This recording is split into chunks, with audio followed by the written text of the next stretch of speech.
G'day,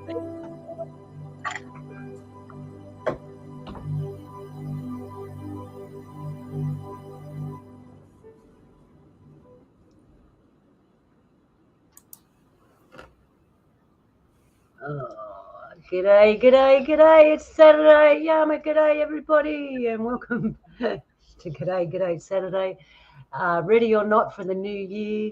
Hang on, I'll just pop us in so you can see us. G'day, everybody. How you going, Jules? Hey. Sorry about the late start, but that's the new year, isn't it? It's a bit of a late start. And like I said, Luna, when are we ever on time? Nature has its own way, doesn't it? Wow. So here we are into the new year, fathoming many things. I hope you had a really good transition into this year. How was your transition, Jules, into the new year? I'm sure you have transitioned better than I have. I don't know about that. That's all right, though. Yeah. Sure. Hey, Polly. Hey, Joe. Good to see you guys. Yeah, thanks for joining us, everybody. Hey, I'm Donnie. Everybody. Oh, yeah. Donnie. So my transition. Yes. Should I even tell you about my transition? Just this week alone, I spent time at the bank dealing with somebody who forged my checks and lifted my signature, was creating checks and cashing them, and that's a saga itself. Then the following day, I had summons for jury duty for selection. And of course, I go in, and not only was I was selected, the trial actually started Wednesday, and it concluded yesterday. So I had theft and jury duty all in the span of a week. Wow, that's how my transition's been. So it only can get better from here. Wow, what a way to start the year, right, jury duty? Well, I mean, you know, and for me, I'm different. I don't think of starting the new year. I mean, for me, New Year starts around your birth time. I mean, because that's truly when my new year starts. And for me, it's just, I'm a little tired. I'm a lot tired, and I'm ragged. But I was actually in the car this morning on the way to work, and it occurred to me, why I'm so tired is because I'm literally ending a cycle. I mean, I'm going into milestone birthday, and I'm literally ending a decade, and the decade is a cycle, and that tiredness. But once vacation comes next Friday, I'll be right as rain. And Brother Donnie's decided to join us. How you going, my brother? Yama, everyone. Oh, not too bad. And how is your transition into the so-called new year? It's not too bad. I can't complain. Got no one to complain to. Yeah, and I charge $80 an hour. I'm joking. So I've been really busy since I saw you all last. My transition into the new year was to make things better and more peaceful and calm for myself, and looking after self is looking after others. So I've been painting, and I was going to show you what I've been doing today. So everybody that does know me, wondering what I've been doing and hasn't really seen it, and some have. I know Donnie hasn't seen it. I'm going to show you in a second my paintings. I see the New Year. I know New Year's was great. We went up and saw the fireworks. We had a really good time, and I didn't video them. I'm sorry. I get caught up in the moment in real life, and I don't think to pull my phone out and video it to show all you fellas. But practice, I suppose. Eventually I will. But we had a good time. We saw all the fireworks. The people in the neighbourhood were out. That camaraderie was back, where everyone grabbed you. Oh, Happy New Year! And everyone was being silly. The love was in the air. It was really good. So that, if we take that night as the new year, that was a good step. I kind of take it for the summer. So to me, seasons mark my year. Summer's the new year for me. It's because it's hot in Australia when the new year comes. Not only that, I love the summer and I come alive. So that's my new year. All those months I come alive and get ready to go back to sleep for the winter. And that's how I mark my years, personally. anyway, yeah. So anyway, I'll show you some of the painting I've been doing, and then we'll get into some of the content that I've got for you today, which I'll tell you about in a minute. So now I'm just going to pinch my camera off the top of my computer, and I'm going to give you a little navigation around here. So first, I'll show you these ones first. So I paint a lot of different things, and it's kind of therapeutic. It's really good for you. And what if someone makes something or whatever you make or do, get right into it because it's good for you. So I'm just going to full screen. Hang on a second, people. Ooh. There we go. All right. So first we have this little box. This is a woman's story. So look, Donnie, so you know what I've been doing. And that's the woman's story. And then that's inside the box. So that's one thing that I do. And I've been painting, and I finished this painting. These are our traditional paintings. This is my family story. I just got to get it the right way up. And yeah, like I said, when we paint, Donnie can even comment on all this. When we paint stories. Whether it be, yeah, you can explain the story thing, or I hold up pictures there, Donnie. No, I'm not that good at it. No, yeah. Anyway, we tell stories about food, what's in there, our personal spiritual stories. That's beautiful, Luna. All kinds of stories we can tell this way. So, well, that one there looks a little bit like a story song line. This one, a song line. Yeah, Ooh, yeah, song line. And I sit up late. I'll have to tell you, I wasn't prepared this morning because I sat up late painting. I really enjoy it, but the only thing is I get tired and make mistakes and wake up the next morning and go, oh my God, what did I do? So this is one that I'm doing now. This is also a story. And that's a story of kangaroo. That's a kangaroo symbol that you can see there. They're my feet and the kangaroo's feet. And I haven't finished it, so I won't tell you the whole story until I finished. But it's a journey I did with kangaroo people. So that was one adventure. Oh, it's a good way to start the new year, right? Painting. All right, now I'm going to steal the camera off. Yeah, here we go. And I'm going to bring it around here. Let's see if I can do this right, people. Okay, so I paint chairs. And here we have one chair. And then we've got they're my favourite lizard people. Then we're going down. We've got blue bees. Remember the show we did last year, people? I chucked the blue bees on there. I just had to. That's for you, Polly. And wildflowers. And every time I do wildflowers, I think of my dear friend Connie. And I look at this chair and I think of her now. So there you are, Connie. I love your sister. And my sister Ursh. When I paint this, I was thinking of you. So, all right. So we have flannel flowers here, blue bees. I'm going to take you for a walk. On the bottom, we've got bottle brush. Take you for a walk. And on the other side of the chair, I haven't finished that yet. That was the last bit I've got to do. Then we got some more wildflowers and some of my favourite little critters. Look at those frogs. They're so amazing. Some frogs. And then another frog over here. And some more things. And there's still more because I like to cover every surface. And then we have underneath some gum trees and some flowers. So that's my earth chair. And now I'll show you my ocean chair. Thank you for being patient, everybody. But I just thought I'd show you what I was up to while I was gone. So this was the first chair I did. This is my ocean chair. It's a stingray. And then we come down. We've got some beautiful jellyfish. I personally met some jellyfish. One was nice and one wasn't. And the one that wasn't nice wasn't from Australia. So what does that tell you? Okay, so, and I've personally met one of these as well. All right, and we'll spin it round. This one hasn't got as much, and it's just got jellyfish again. The brown one has more because it's summertime here, and I emulated it on our summer. So, and as you can see, I've got to finish that. And this one also has an underneath. It's an island. So there you go, people. That's what I've been up to. If you're wondering where I was, healing myself and making beautiful stuff. Hang on, I'll just get out of here. There we go. That's better. So fantastic. yeah, I can actually paint. But that's what I've been up to, people. And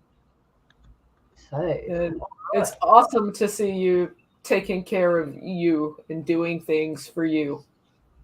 Thank you. Well, they're actually for whoever buys them. Well, I mean, yes, ultimately they're for them, but you're sticking with your commitment since the cycle is.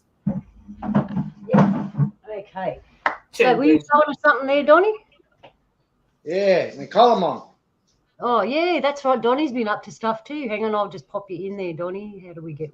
Yeah, it's not totally finished yet, but it's a column. It's off a bark off a tree, river red gum. I'm going to use it for smoking ceremony.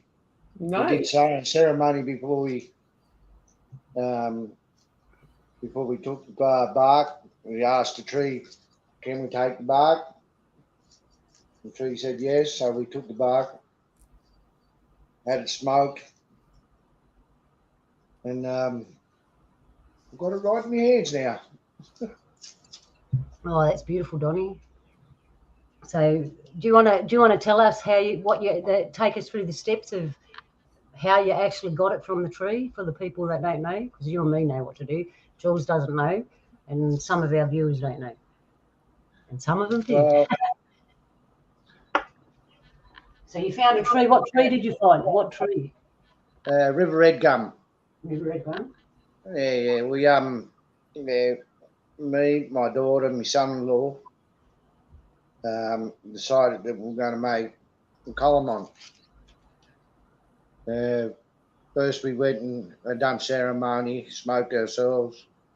Then we went around and asked the trees, and this one particular tree said we could take the barks. So we took the bark, we took it off the easter end.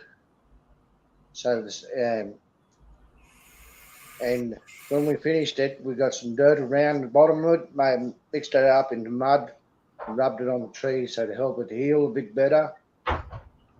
Then I took it home. I was told to put it out in the sun and let it dry out. Then I got cure it with a fire and make it a bit more stronger and make it look more presentable. And then I'm going to be using it when I do ceremony, when I do smoking ceremony. They can also use it like a dinner plate. Some actually get used as like a cradle for baby. Some are used as for ceremony. But mainly they be used for a dinner plate. No washing up. Yeah. You mean for Tucker? Yeah, for food. Yeah, for Tucker. Yeah. It was a lovely day. We had a bit of a picnic as well and strolled along the riverbank. It was a very lovely day. I had with my daughter. Unfortunately, my son couldn't be there because he was at work. He wanted to be there, but he had to work. But other than that, like I said, it was a lovely day. So when you make these things, Donnie, you took your daughter. Because you took your daughter and that, can you explain to people why you didn't make 3 coolamons? Because there were 3 of you, and you only made 1. Well, it comes to that situation like, why would you be greedy? My daughter already made one for herself, which she uses. But it was my turn to make a column, and the timing was right, and we went and made one. And the tree let us take the bark. But every year I'm going to go back there. I'm going to take photos of it and see how it heals over and document it. Awesome.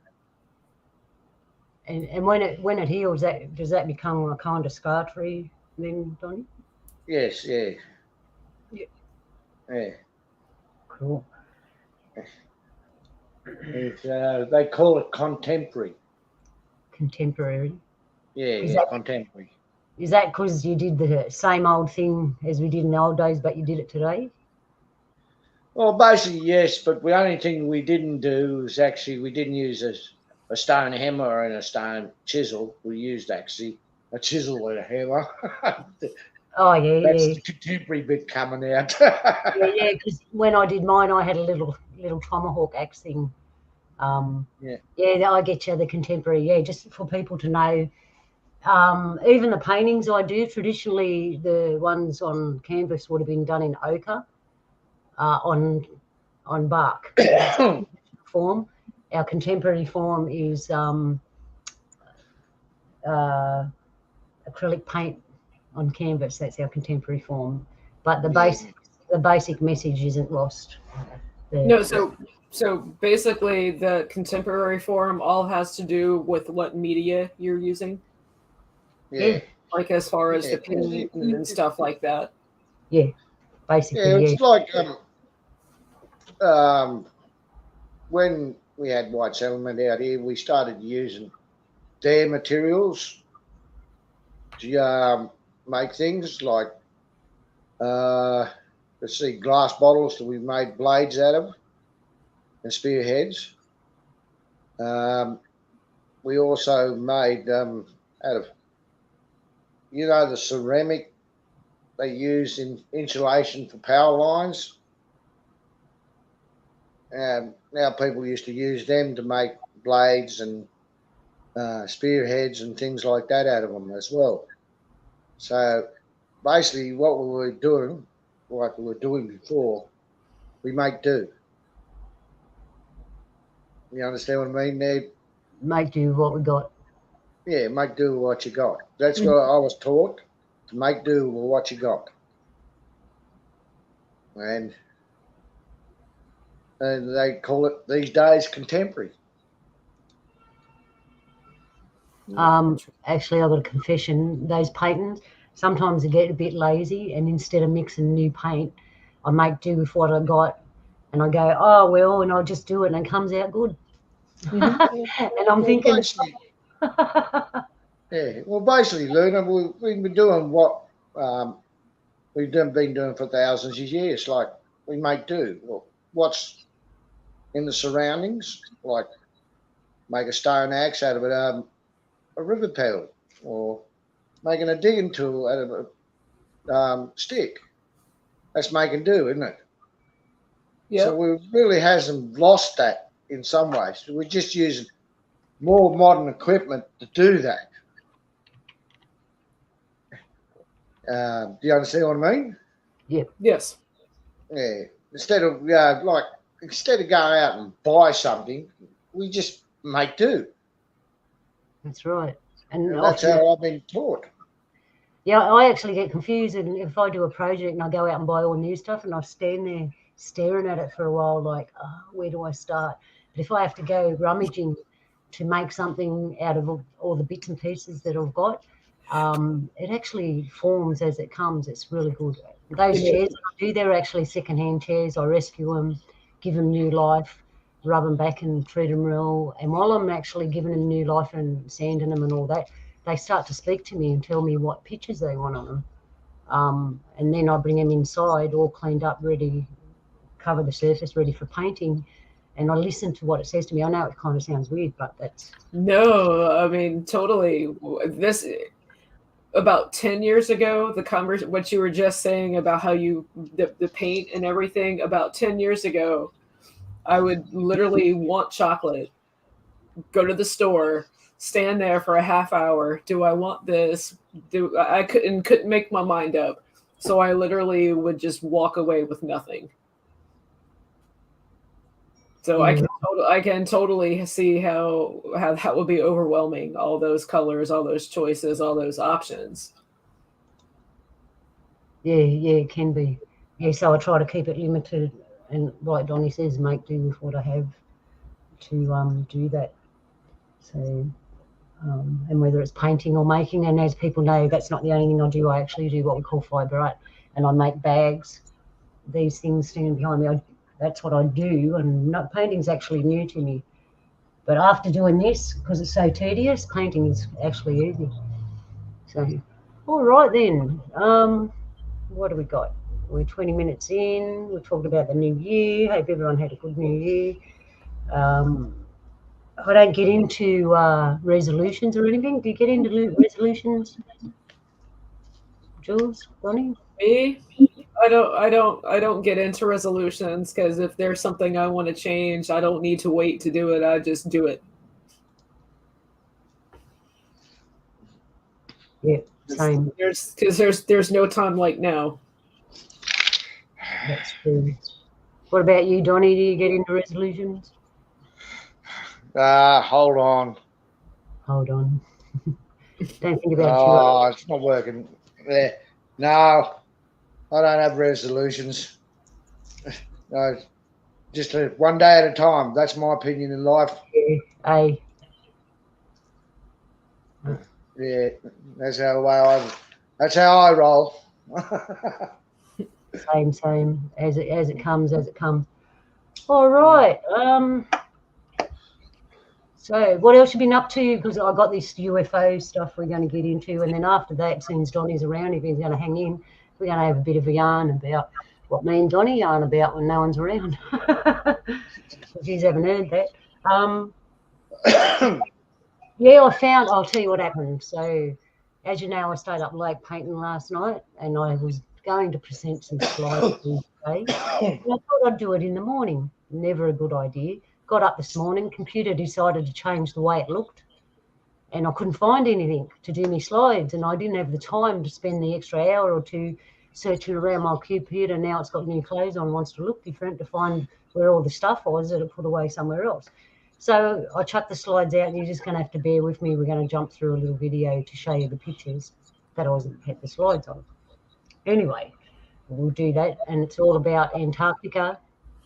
And the reason I like Antarctica is our neighbourhood, right? It's right next door to us, and we all know it's covered in mystery and all that, and we're not allowed to go there, but everyone else is. Anyway, we all got our theories about it. And for some reason, I'm just going to keep presenting stuff about it. You make up your own mind. But I got my own idea, and I'm sure these fellas here have got their own idea. So apparently, when Admiral Byrd went down to Antarctica on his high jump expedition, Yep. they got attacked by UFOs. Now that used to be a theory, and then these pictures rolled up. They were the slides that I was trying to do. But I have a kind of video for you, and I'll just jump through it. The other one I have is the Russian guys talking about the UFOs that the Germans built during the war.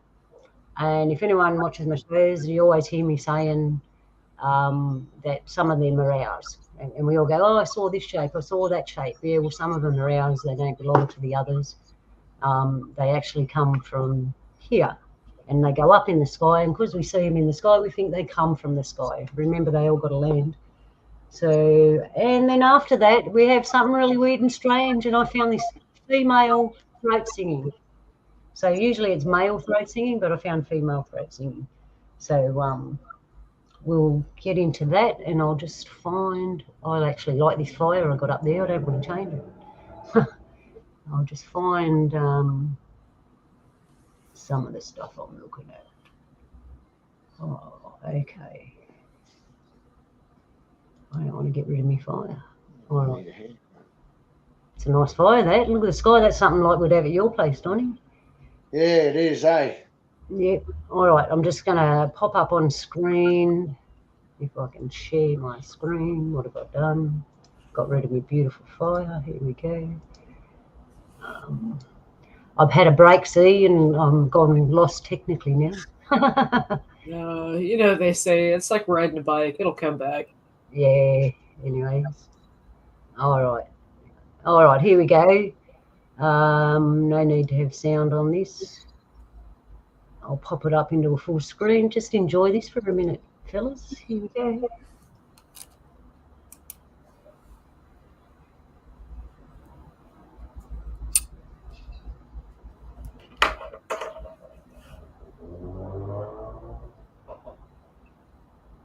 Appears to be an event. You like the way they word it? It looks a bit painted. But if you look at the war pictures, those clouds from the guns and that look the same. Black and white photographs. Yeah. They didn't have colour back then. It looked like an aircraft fire.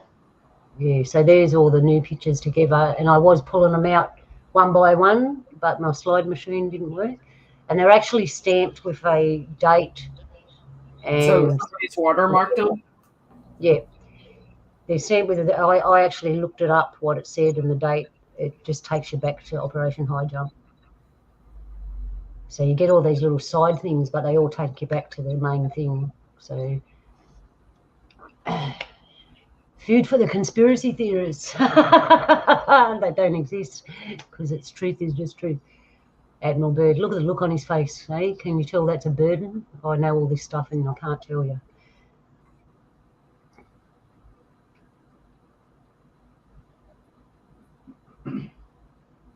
There's the ship. I'm supposed to be jumping through this, but I'm actually watching it with you, and that's good. Yeah,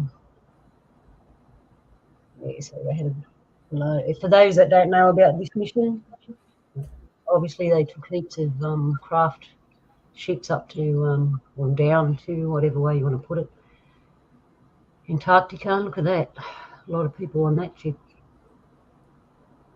And they took aircraft so they can fly inland or over, whatever they found. But if anyone's ever watched the interview with Admiral Byrd, if you listen to what he says real carefully, there's stuff in what he says, but you got to listen and you got to know what he's saying. I'm not going to do that today. We'll do that another day. Yeah. You can see by the look on his face, he knows stuff he can't tell you.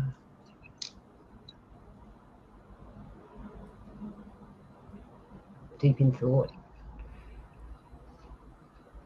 Okay. All right. I think this is, let's see, I was looking for the UFO things. Okay. I think that was all. Yep, that's it. All right. So there's some pictures there. The next one I have for you. Now I've got to find it. Oh, no. It must be it. What have I done? Oh, no. Hang on. Just bear with me. I think I lost it. I've lost something. All right. And I've just got to find that video thing. Technical problems. See, I should have had those all done, but I stayed up late. All right. So there's some of the pictures of the. So what happened as they were approaching Antarctica?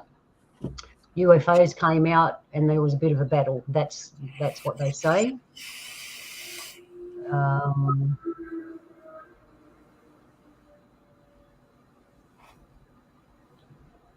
Let's hope this one's it.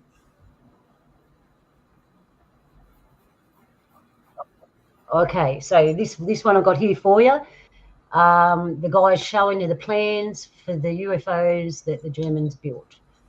So I'll just share. This sounds spicy. I haven't seen this. I think I gave you an inside preview the other day, Jules. I don't remember.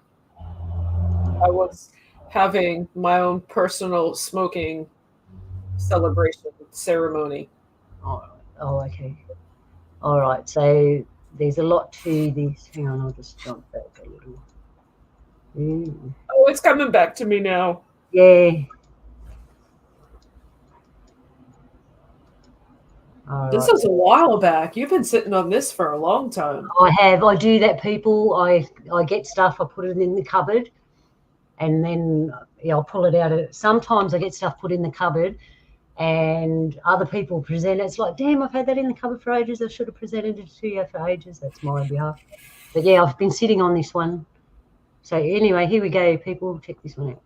In Bulgarian languages. Oh. He's also a creator and lecturer ufology 101 courses for university level attendance.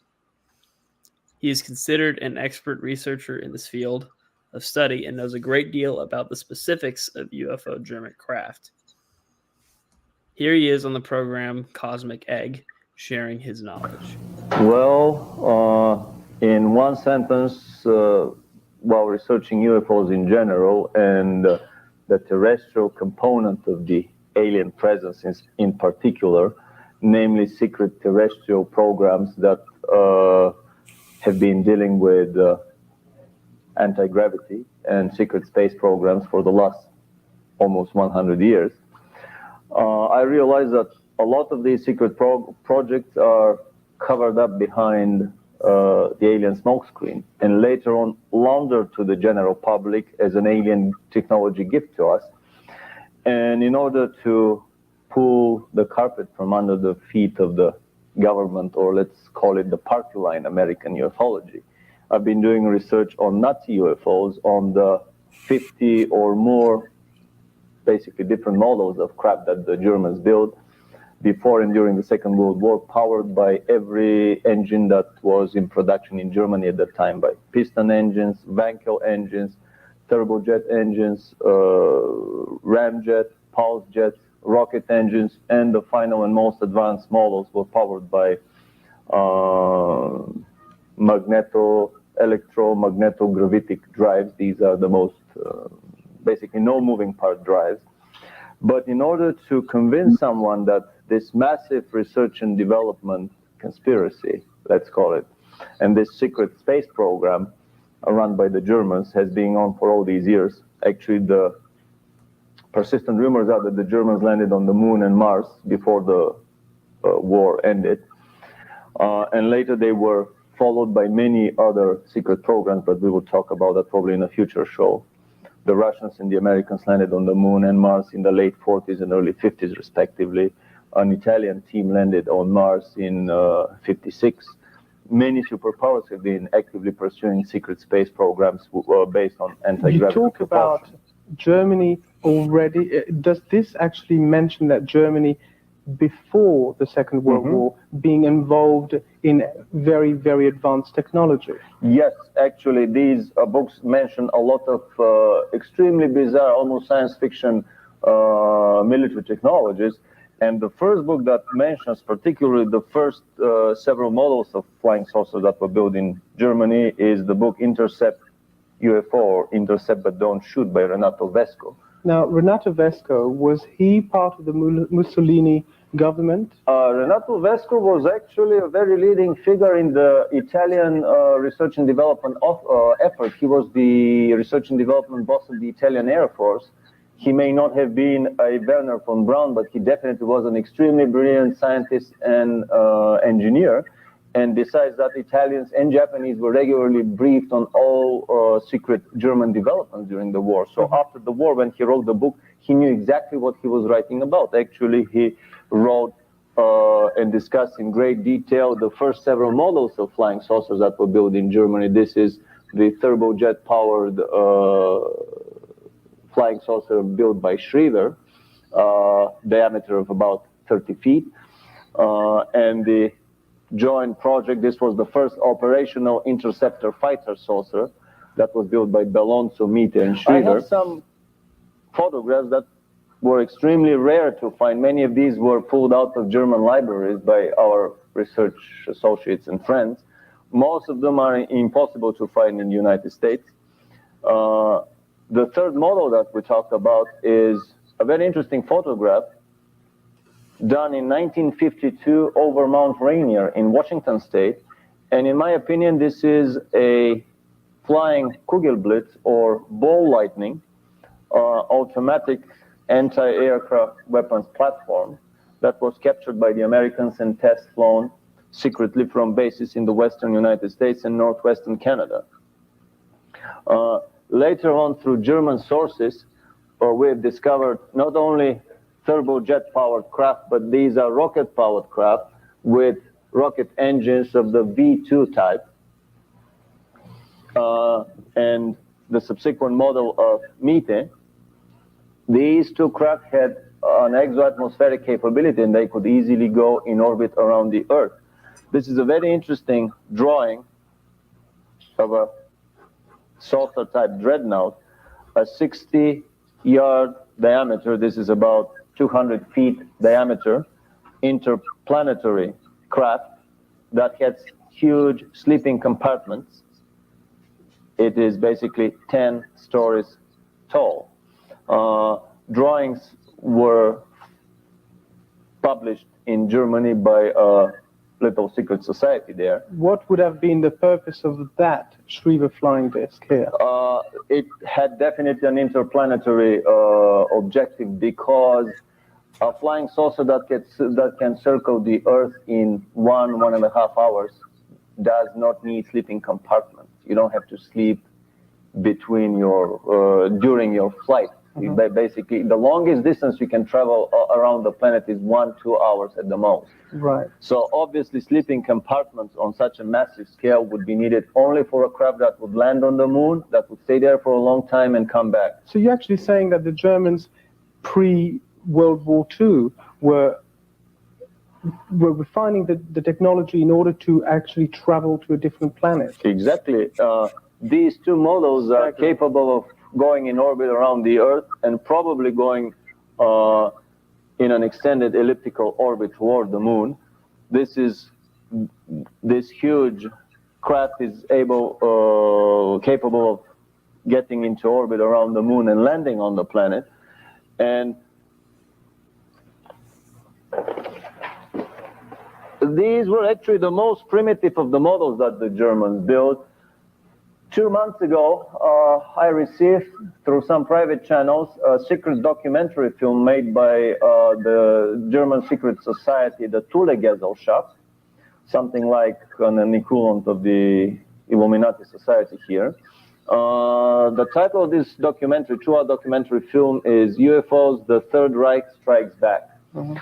This is the emblem of this secret society. They were basically the ideologues of the Third Reich. Talking too much about Germany, I would not like the discussion to be considered as an apology of the German success.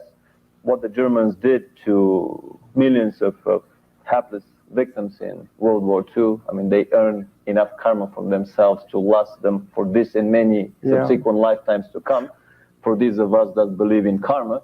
But once these things invented, they were shared later by the superpowers. They cannot be disinvented, to use Daniel Bell's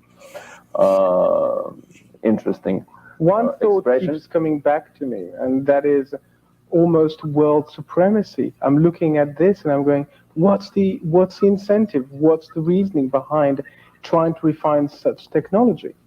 Well, it gives man an ability to go to the moon, to explore the planets of the solar system, to go beyond the solar system. Some of these larger craft were definitely able to go beyond the solar system, as we shall see very soon.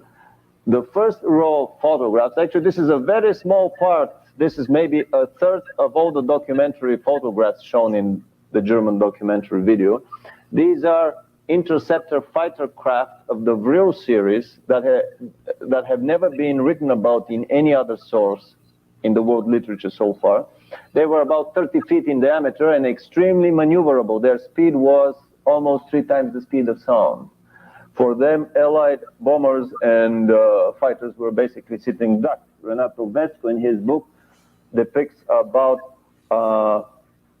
3 dozen attacks of flying saucers on Allied bomber formations with devastating consequences. And these all were attacks of the previous and more primitive craft. These craft were developed in the very last years of the war, 44, 45.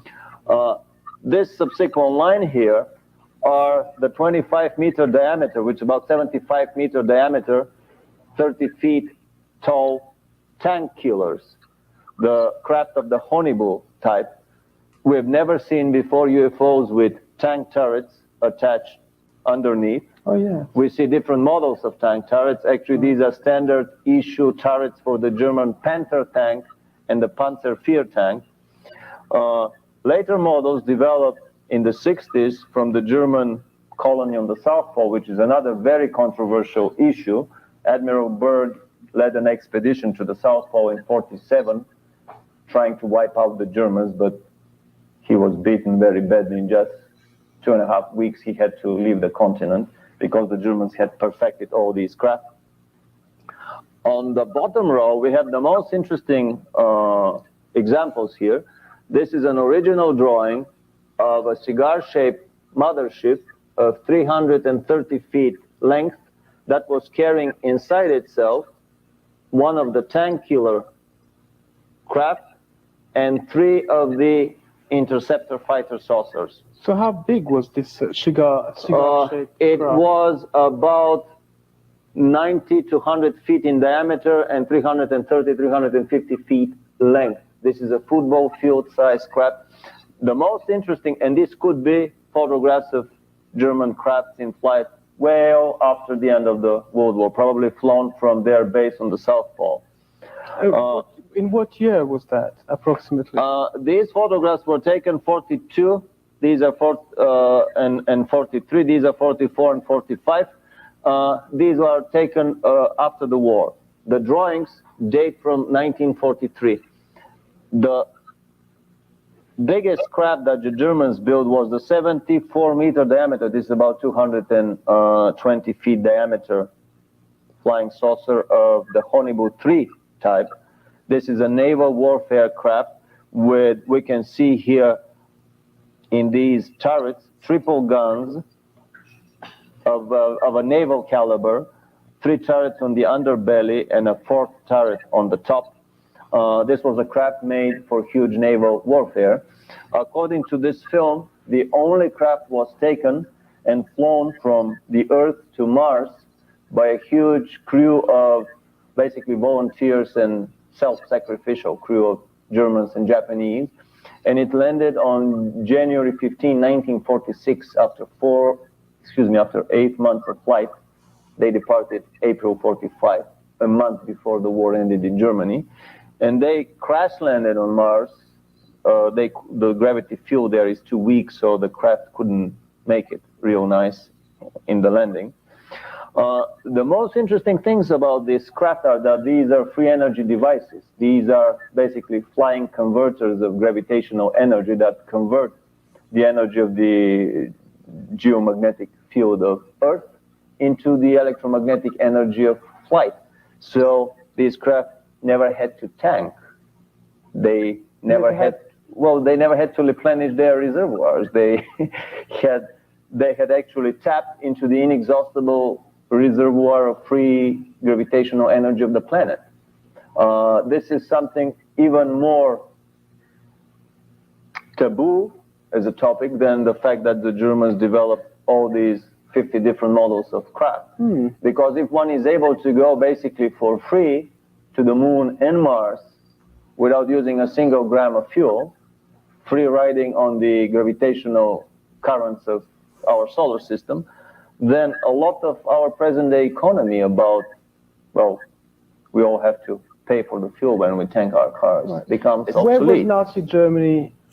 I mean, when did Nazi Germany actually come into play? There are persistent rumors that the Germans were contacted by one extraterrestrial race, as have been all governments of all superpowers all throughout the terrestrial history. But that particular race was the cause of this tremendous explosion, this cornucopia of German killing machines and advanced weapons technologies that had absolutely no precursor whatsoever in previous terrestrial developments. So basically from the 20s and 30s, Germany was actively pursuing research in rocket propulsion, in anti-gravity propulsion, in free energy devices that were later combined with their flying saucers to make these formidable weapons. Later on, this technology was used by the secret powers, by Russians, by the superpowers, namely the Russians, the British, the Americans, the French. Even the rumors are that the Israelis and the Brazilians have their own anti-gravity craft in operation these days. I have a question that's burning me. That question is, why didn't the Germans at at the time when they were actually losing the war, why did they not actually throw all the technology that they had, such as this, and just as much as possible obliterate the enemy? Oh, well, actually, we are getting here very deep into the political and banking conspiracies behind these wars. A war is not meant to obliterate the enemy. A war is meant to load the credit card of the government by forcing it to buy more armaments. If you obliterate the enemy, there wouldn't be any future enemy for the future war that is coming. So basically, all these wars have been orchestrated and choreographed by the same world banking elite that has been funding both sides in a conflict. But in what way would that benefit Nazi Germany? Well, actually, from the mid-30s, the Germans were actively involved in their South Polar research. From the late 30s, they started building their underground bases on the South Pole. And by 45, they have moved, according to some rumors, from a few 100,000 to up to 1 million of slave labor and Nazi scientists and SS officers down there in this huge underground colony that later on engaged in space exploration and genetic research. According to persistent rumors, basically all the genetic research going on in the underground labs these days in the United States has been started in Nazi Germany. I know a very good movie producer who was working on one UFO documentary, and he saw in a military base here in the United States a documentary film, 30-minute film about genetic research on humans, crossbreedings between humans and animals in Nazi Germany 50 years ago in the concentration camps. So the South Polar colony had primarily its goals in space exploration and genetic research. So basically the Germans were saving all these devices for the defense of the South Polar colony, which Admiral Byrd learned unexpectedly that they had made an impenetrable fortress there. So why did we not find out about what happened to Admiral Byrd?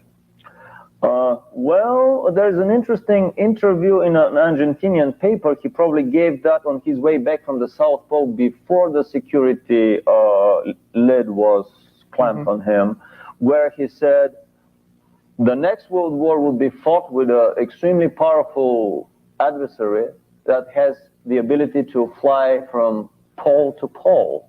He was obviously talking about the German craft that obliterated his aviation. All his planes were shot down in less than 3 weeks. He came down with 3 carrier fleets with 3 formations of carriers and support craft and 4,000 troops, and was beaten in less than 3 weeks and hastily retreated from After the Second World War, Nazi Germany, obviously, after its defeat, was there a tacit agreement that they could keep that technology and refine it further? I'm surprised that...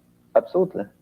I mean, we have to keep in mind that the Rothschilds and all the other European bankers have been financing for 300 years, both sides in every conflict.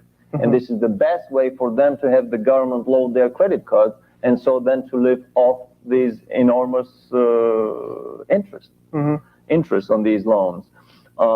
During the Second World War, Nazi Germany was financed by basically the Wall Street and the American banking community and the European banking community.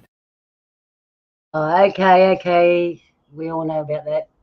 There's only a few minutes left of it, and it's all about what he's talking about now. Funny, this is done a long time ago, doesn't it correspond with what we do, what's happening now? Well, yeah. I mean, I could talk about this kind of topic for hours. We'll start talking. Well, the part where he was mentioning going to Mars and a crew of 6 had gone to Mars already. Several years ago, I remember seeing a picture of one of the rovers on Mars, but on the rover, you could see the reflection of a person.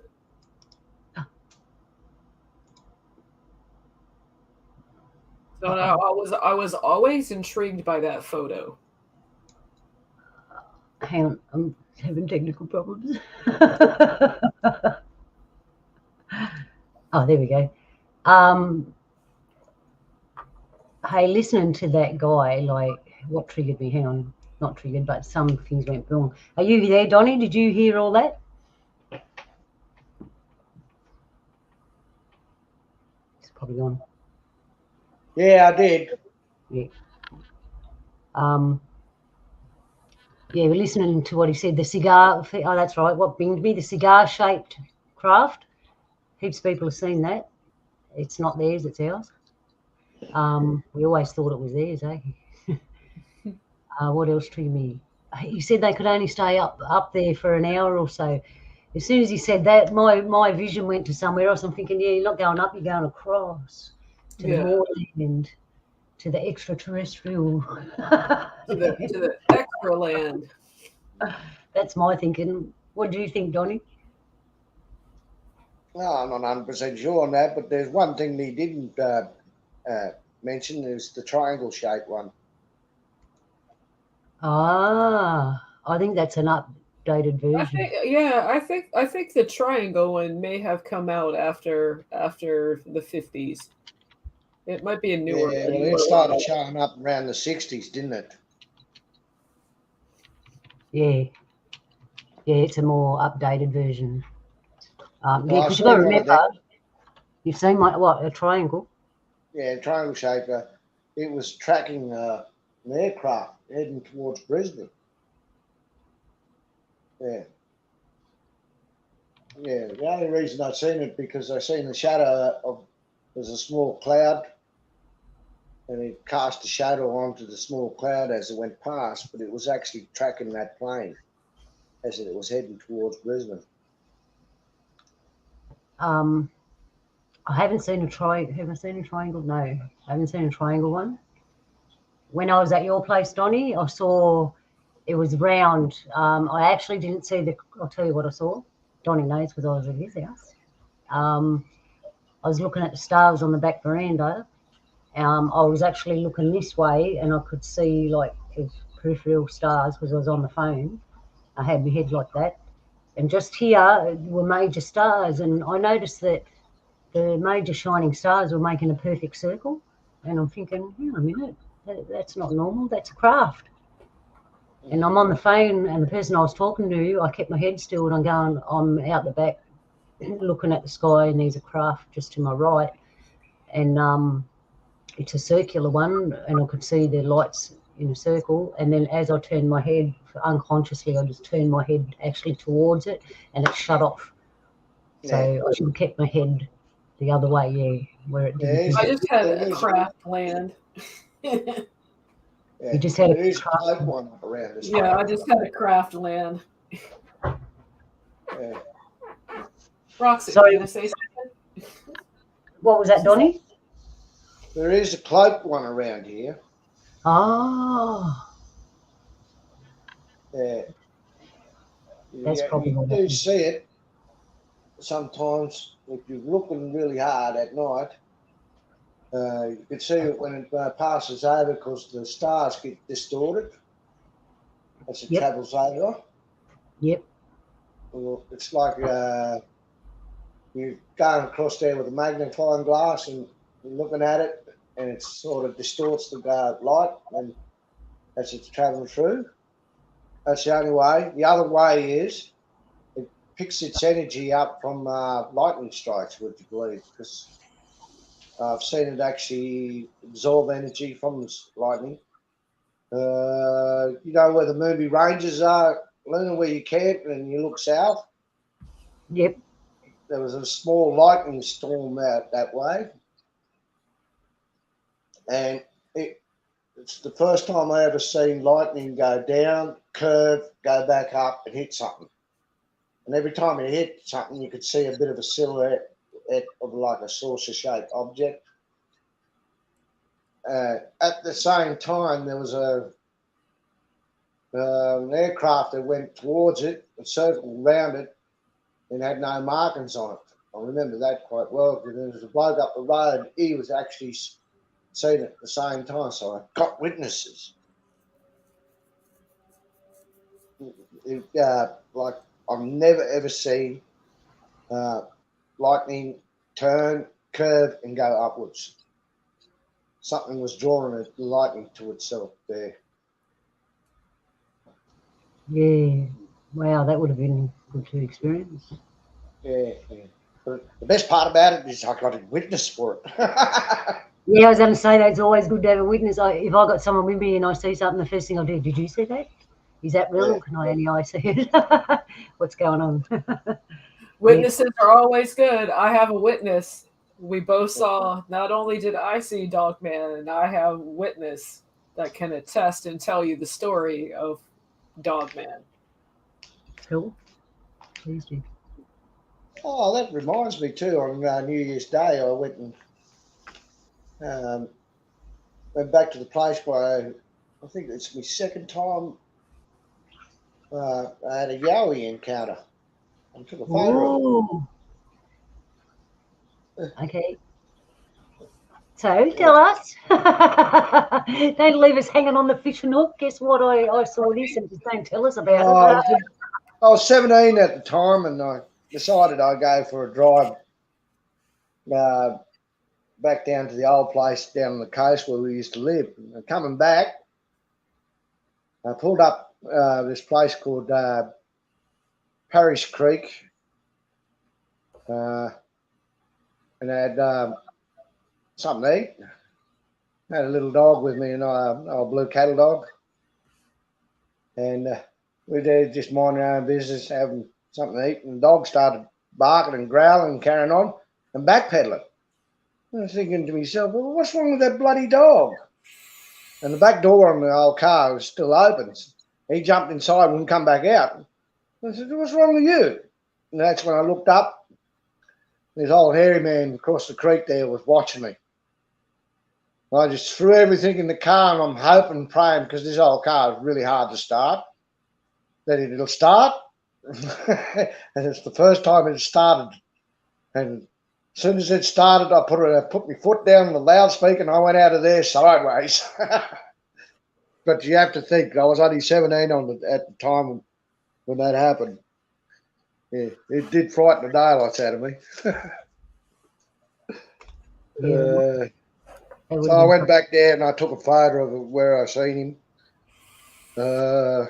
I think I actually sent a photo of that to you, Luna, on Discord. Yeah, or did I just? Yeah. I haven't. For the 4 people watching and listening, when me and Donnie yarn, we yarn for like 2 hours at a time, an hour minimum. We send each other pictures of stuff that we can't always show everyone else, but there's a lot of stuff we can. What I got to do is one day, we just got to do a show, me and Donnie. I'll accumulate all the pictures, videos, and all that we talk about, and it'll just be all about that. One day I'll get round to doing that because you'll really enjoy it. The thing that keeps happening is more stuff keeps happening, so I don't really have time to gather everything together because there's always new stuff every time we talk to each other. Oh, this happened, or I went there and I found this or something. Hey, my brother, it's like it's always something. So, Jules, have you had an encounter with a UFO? You were saying this Dogman? I have seen Dogman. I have seen Ghost. UFO, I may or may not have.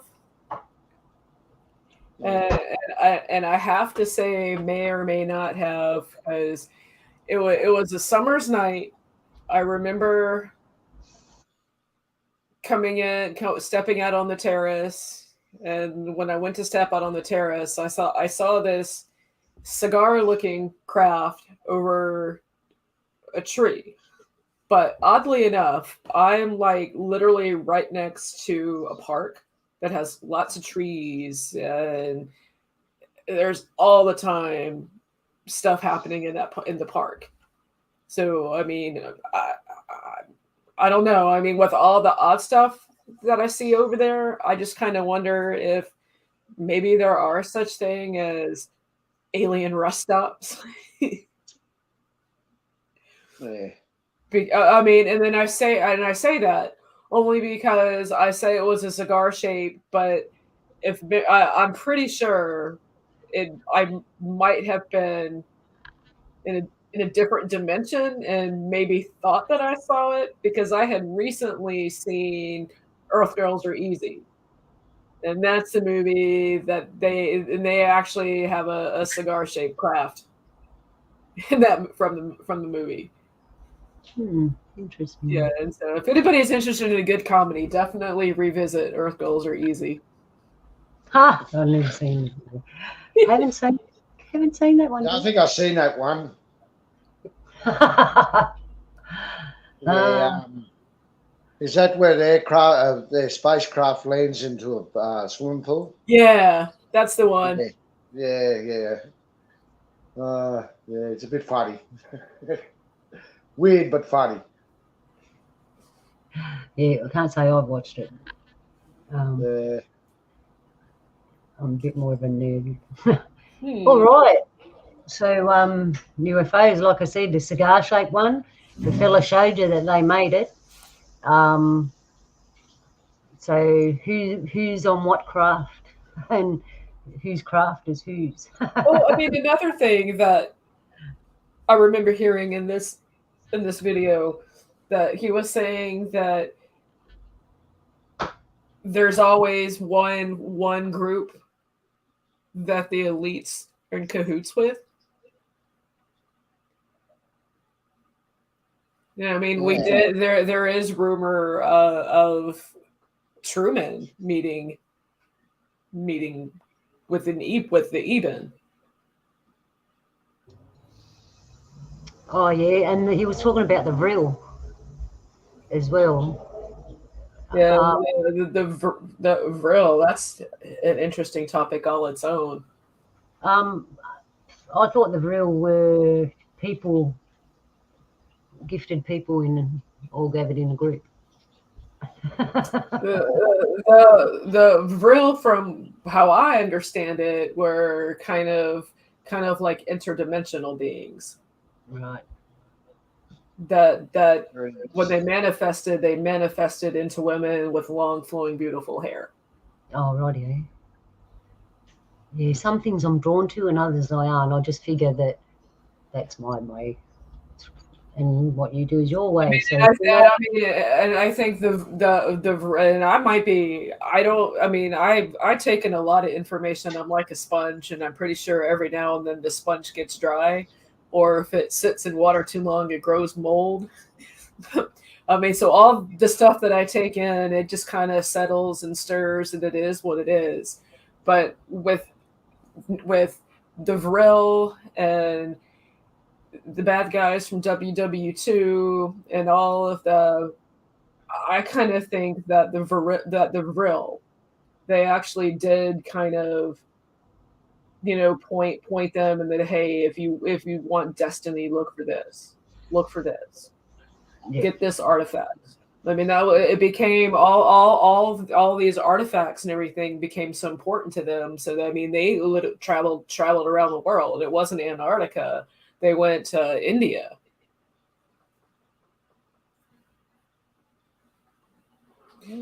That's muted. Sorry, yeah, I got busy stuff happening here, and yeah, India, yeah, they got stuff there, technology, like in their carvings and that. They tell you we used to have technology. Yeah, I mean, I think the vril did play an important part of the knowledge that the Germans received. Sorry, I'm laughing because the noisemakers are looking at me and what do you do but laugh, Hello, noisemakers. Hello, Peanut Gallery. But I've seen a lot of craft. You can tell some are so different to others, and you can feel whether they're happy or not. I want to tell you about one I saw one day, and this one kind of took me by surprise because I hadn't seen one like this before until this moment. So I went for a walk around the block, like I do often, and it was at night. And as I got to a certain point in this direction, you can see the highway. There's a highway bridge off in the distance, and at night you can see the cars' lights going across.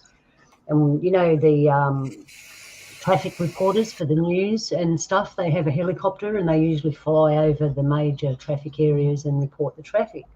So I'm walking around the block and it's dark. I think it was a Thursday night. Anyway, I look off in the distance. You can see the traffic on the bridge in the distance. And I saw this red light, circular light, which I thought was a helicopter light filming the traffic and doing the traffic report. And I didn't think much of it. And then as I kept walking around the block and I was changing in angle, so I went from that direction to this direction and then this direction, right? And then back to that direction. So I walked around in a circle thinking about this light that I saw. I noticed I didn't hear anything because helicopters make a noise, right? And I'm thinking, it's far enough for me to hear it. I didn't hear nothing. Oh, well. So I walked around, and as I came round back into this direction, something made me stop, and I looked up, and here's this red light right above me. And the first thing I thought is, hang on a minute, how to get from there to here without me hearing it? It's not a helicopter. Oh, okay. And all I said, and I'm thinking, when things happen, and I should have said all this stuff, but this is what I said. Okay, I know who you are, and you know who I am. Now what? And it turned off and disappeared. And it was like just there, right in front of me, like it saw me. I don't know. I can't explain what happened, but that's what happened. Weird. So it was a red dot. So whether that was a craft, a being from poking through the dimensions, you call it whatever you want, it was there.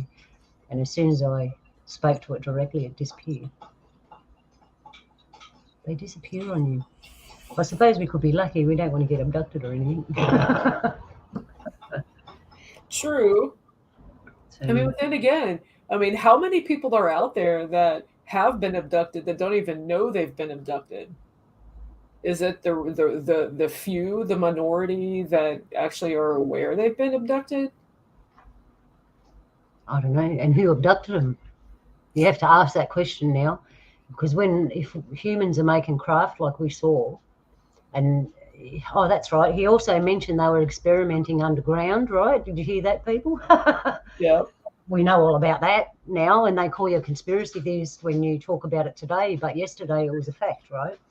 So who's doing the experimenting? We're really quick to say the others are doing it, but we forget that humans have this weird nature and they can turn really dark and do horrible things to each other. So I always ask that, who's doing it? I often believe that we're doing it to ourselves.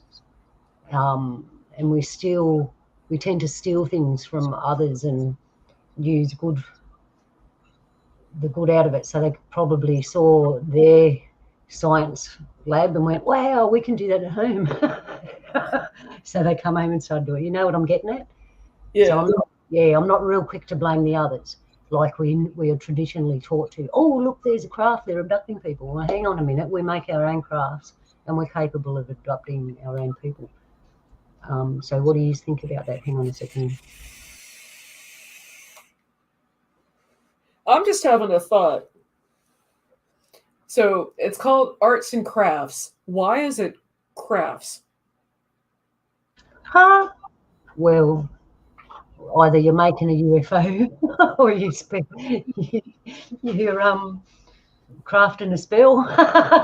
Those things that come to mind. So I just dropped the link to the movie in chat, and it's free 99 on YouTube. I found it. We're going to have to contend with the banging and clanging. Oh, that movie that I haven't seen. I have to be honest that I'm not in a hurry to see it. And Polly is. Oh, it's not scary. It's like a cheesy goofball comedy. Yeah, that's probably why I'm not in a hurry to see it. No offense. I could be watching a really good documentary like I just saw. And I have to laugh because if memory serves me correct, I think it was Damon Wayans or one of the Wayans brothers that played the blue alien that looked like a blue chicken. Oh, so that's something that I've realised too. Like, we know that in movies, they tell you what they're doing in movies, right? Because how many movies of the mad scientist experimenting on things have we seen in the old days? They were telling us, right? And then you've got all these others that pop up in the shows. If you have actually look, you'll see a pattern of the same stuff from the old days to now. If you look at old movies and that, which I've been doing lately, and I've noticed a lot. It's like, hang on a minute, that's in this movie, but it's newer. They're just still telling you the same story. It's not new. True. Speaking of movies, and I've been out of the news a lot lately, but when I got out of jury duty yesterday, I couldn't help but notice they were getting ready to prosecute Alec Baldwin. He's one of the famous brothers that a couple of years ago, they're on a movie set, there was an incident that happened. Okay. Probably irrelevant, but it was just great. Who are you talking about? I'm like, who are you talking about? if you see him, you'll know who it is. He did Saturday Night Live.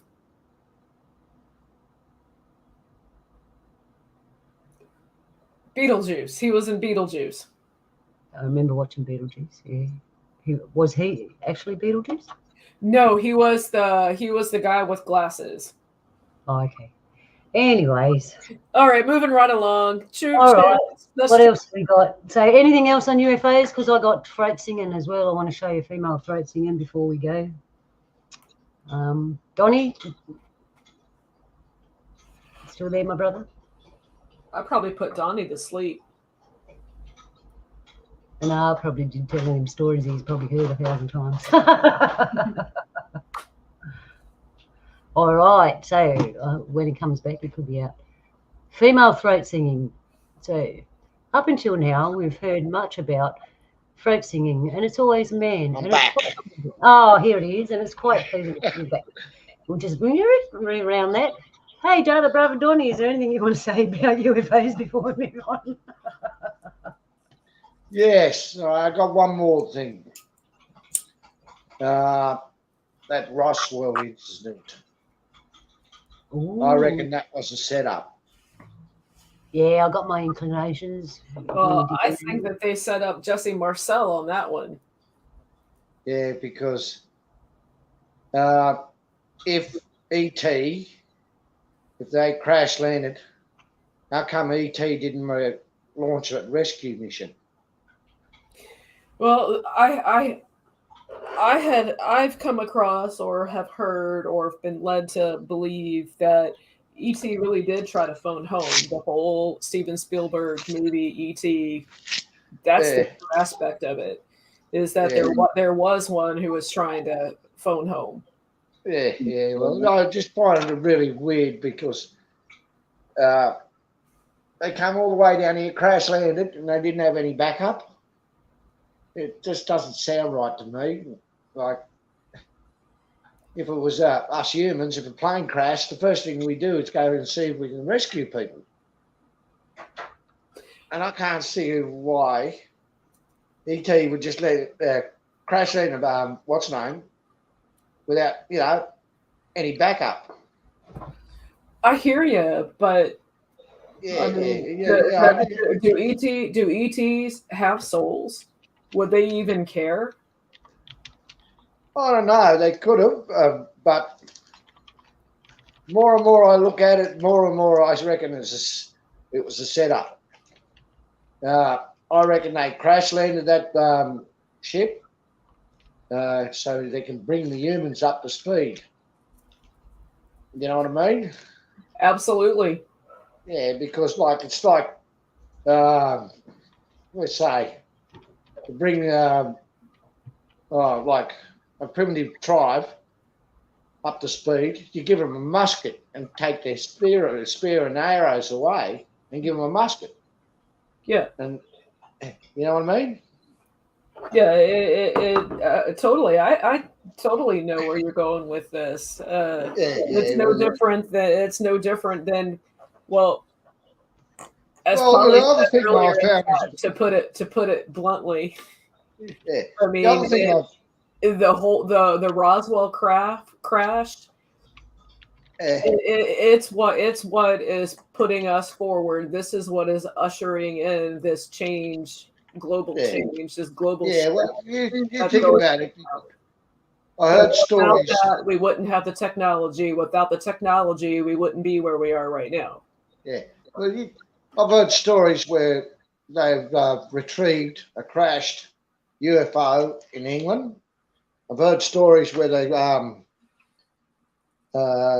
retrieved a crashed UFO in Russia, and there's possibility there was another one that crashed in China. And you notice that they're the most biggest, powerful nations around the world, right? Yeah.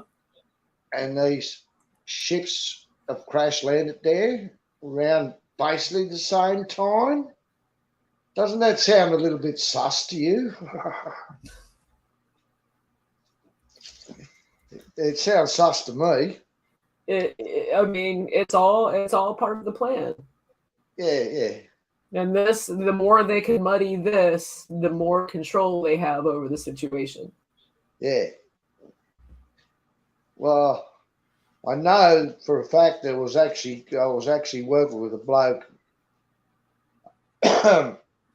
was in London when it got bombed by the Germans.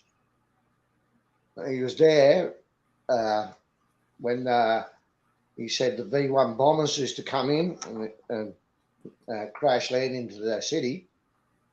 And he said he remembers looking in a newspaper one time where just before the war ended, where the Allies actually captured a UFO, and it was a photo of it in a English tabloid. Then they took the photo out. So there is an account of the Germans did have a UFO type vehicle, as you would put it. But where did they get the technology from that? That's the question I'd be asking. That I believe they got that from the Vril. Yeah.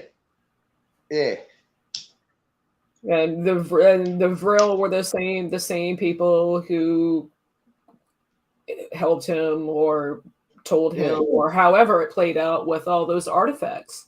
Yeah. The Spear of Destiny. Well, the other thing about the Germans. Covenant. Yeah, they actually went around the world looking for ancient artifacts. Yes. And supposedly, from what I know, or what the information that whole sponge effect, the whole coming into those artifacts and searching for those is the whole idea of the Vril and the whole superior race, that's where the height of everything started. Yeah. They also launched a mission into the Atlantic Ocean. I think the ship was called the Meteor. The Germans did, looking for Atlantis.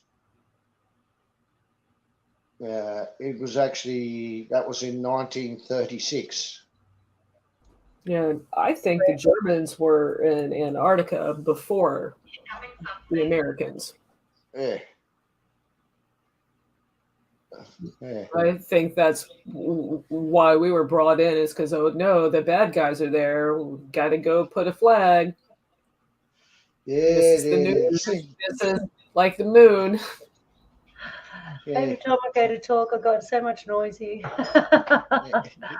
What was I going to say? So Atlantis, we were talking about this yesterday, Donnie. They haven't actually found it, eh?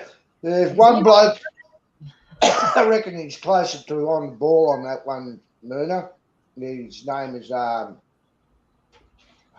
Randall Carlson. He's saying it's in the Mid-Atlantic. It had definitely sunk. I always thought it was off the coast. I always thought it was off the coast of Bimini Road, which is in the Atlantic over there near Cuba. Yeah, well, if you read Plato's account, he said it was one large island with several small islands around it. And if you look, you can actually see sunken land in the Mid-Atlantic. Yeah, I mean, I wish Nano Girl was here because we've talked about this and the non-disclosure agreement that everybody has to sign when they're down there. Yeah. Well, Nano Girl's not here, but Polly is. G'day, Polly. How you doing? Hey, Polly. Yeah, my brother. Good evening.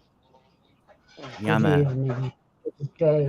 I had to jump in when you guys were talking about Atlantis, because I have heard of Randall Carlson's take on Atlantis, and there's been a few different sites that have been sort of potential spots of Atlantis with the concentric rings, and it got me thinking, like, because you guys were talking about Mars and stuff earlier as well, and I was thinking, okay, I don't know if Mars is actually like a real place that we have to travel 8 months in space to get to. And I'm thinking of this concentric ring idea, right? And then so also there's this whacked out theory that maybe we're living on a plane and not some sort of a globe. And so what if Earth is just one of those concentric rings, and Mars is maybe one of the outer rings that's beyond Antarctica or something like that? Because Bird he reported in, like, there's some diary entries where he's saying like his plane was guided to like a place that had like trees and lush valleys with like tons of vegetation, and he met with people of a different race, and they had conversations, and then they were escorted out, basically. So I'm wondering if like Atlantis is maybe just a metaphor for like where we all actually are, right? We're in Atlantis. This is Atlantis. We're in one of the rings. Could be. Right. There's so just many a thought that I just had watching this. No, now that you mentioned the rings, I remember coming across that from Randall Carlson. Polly, I'm glad you jumped on, because I've been trying to tell you that to people in a roundabout way for a long time. That's why. Yeah, for me, I just say it's a damn sponge effect. Yeah, extra land. Well, and there was this one video that I saw where it had a totally different model of the solar system, where like planets like Saturn or Jupiter are actually suns for the outermost rings of the concentric rings, right? So like the sun here is going to look like a star from one of these other rings that are way further out, where like Jupiter is the sun of that ring, or like Saturn is the sun of a different ring. I hope that makes sense. Yeah, I kind of see that our world, is one ring, and then there's more beyond that, and there's probably other little rings. I was looking at, this is really weird, but this is what came to my mind the other day. When I was a kid, they used to have cartoons of the Beatles. Their band used to have their own cartoon show, and they had one particular show where they're jumping through all these holes, and and I remember thinking, why are you going on all about these holes? Then I saw a map of what the world could look like, or maybe does look like, who knows? And it's actually a plane with these little holes. One was ours, our world was one little hole, Mars was another little hole, and there's other places. There's actually a place called Area. That was another little hole, and they're just other places. That's what I believe. And I've looked at like I said, they show you the truth in movies and all that because we've all been psyoped with the TV. But if you pull out what they're actually trying to tell you and add it all up, that's what they're trying to tell you. It's not what they actually want you to believe, but they're trying to tell you. I think that's one of the most poetic names for a place ever. Area. Area. Yeah. It's amazing. Well, I'll tell you, if you watch Admiral Byrd's speech on Longines, that interview that's very old, he actually says there's a place that's an area. He actually names the place, but no one picks it up because we're not listening for that. So once you understand what you're looking for and listening for, you can go back through the old stuff and it's in plain sight, man. It really is. But you can't have another person show you this. That's why I don't normally talk about it. I just present things because I want you to figure it out for yourself. I'm really glad you popped on, Polly, and tell us more about that fella in Atlantis because, like I said, I want you to figure it out. That's why we present this stuff. So did he find Atlantis, Polly? Because I said to Donnie last night, no one has actually found it. I got a feeling it's actually a place just outside of where we live. That's why no one can find it. Well, okay, from what I've seen of his work, and I see a lot of his work. He does a weekly podcast that's like usually close to 2 hours long, and I usually watch all of them. There's a few places. There's one place that's in the sort of circuit now. It's in Africa, and it's got like the concentric rings. But I don't believe that Randall thinks that is the actual site of Atlantis. But Yes, that's right. But he does admit that there is a lot of similarities to the descriptions that Plato left us. And at the end of the day, we're left with a description that is so old, and it's not even a direct account. It's Plato's grandfather went to Egypt, and somebody in Egypt told Plato's grandfather about Atlantis, and then his grandfather told Plato. So it's like we have so little information really that's reliable, in my opinion. I don't see how we can get really anything from that. But he has pointed out that there was like crustal displacement in the middle of the Atlantic Ocean, close to the Azores, where let's say after an impact event, the crust would sink. Not only would sea levels rise, but the crust would physically move. Like there would be an anti-bulge, I guess you could say. And he's pointed out that there is some geographical evidence of something like that occurring in the mid-Atlantic, which would be another plausible sort of site for Atlantis. But it's, as far as I know, I don't think anyone's found it. Yeah, because I don't think it's in this circle. I think it's in the circle just outside of us. And they won't let us out there, so it's now a myth. But that's what got me thinking. We're in Atlantis. This is Atlantis. That's why we can't find it, because we're in it. Possibly, because what I was going to say is, isn't it funny how many of us have recollections of this place like that?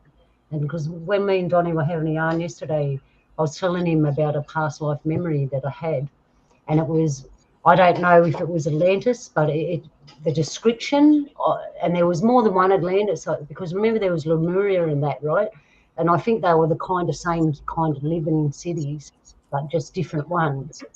And I'll just tell you my past life remembrance, and why I think it might be Lemuria or Atlantis or something. It might be somewhere else, I don't know, but this is just what it is. So I'm a little girl. I'm sitting on the edge of the water, but it was like a cement platform, but it wasn't cement, right? And behind me is the rest of the city, and it had from upright buildings and that, and everything was beautiful and curved, and the people were walking around, and everything was beautiful and peaceful. It was a lovely day. I had my legs in the water, So the city was like this, and the water comes straight up to it like that. I'm sitting with my legs in the water, and I'm talking to a dolphin, and it was a totally natural thing that we talk to dolphins, and he was my friend, this dolphin. And I'm sitting there and we're having this conversation. All of a sudden, the dolphin tells me to run, look out, run. And I'm thinking, what? Because it seemed like such a strange thing. And as I turned around and looked up, there was a very, very large, fair-skinned man with beard and that. He looked kind of warrior looking, and he grabbed me, and there was chaos in this behind me. That beautiful scenery I just said was chaos. There were people running, there was smoke.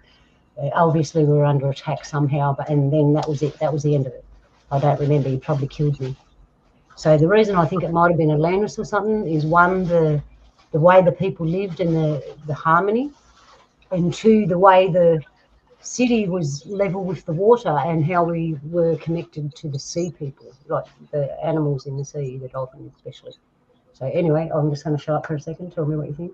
It could have been anywhere. It could have been No, so I can deep. This is like old school conversation between us.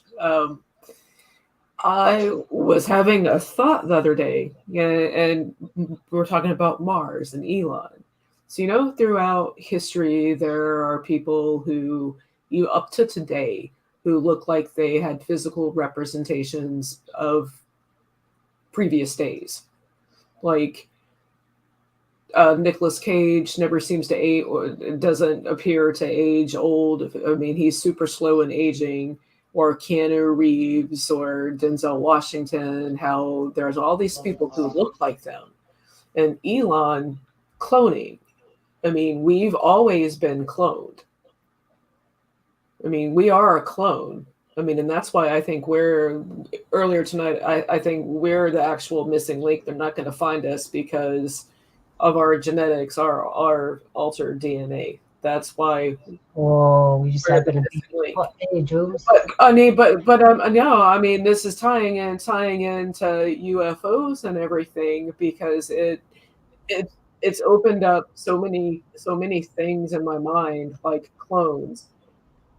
How old are these? Well, I got a theory. If you look at and if people are clones of potentially, I mean, we could have all done this before. This is just this time we're clones. And that's where I was wondering, and that's where you got me thinking, the spiritual connection with your dream, because I mean, there's a connection to it, and that's how in my mind how I connected all of that. Well, I wouldn't really say. There probably are clones in the laboratory right now, and they're probably doing it that way. But I think as a world, and just being born in that, we got avatars, and there's only so many molds for the avatars. So this is how I see it anyway. You've got a whole group over here of so many different looks, and then you've got a small group over here which doesn't really look like them. They got their own unique look. They're kind of different. They got their own avatars, whereas then we've got this big group of, it looks like cloned avatars. I can go out into the main street and find 10 women all looking the same. I know what you're saying, right? And that's like, they run out of avatars, man, so they have to just change them a little bit, Okay. That's how I see it, Yeah, I follow.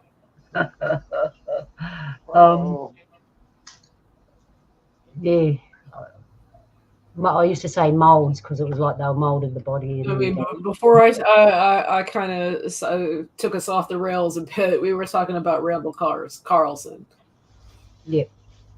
Thanks to that scenic tour, Jules. Ladies and gentlemen, and to your left, we have total destruction ahead.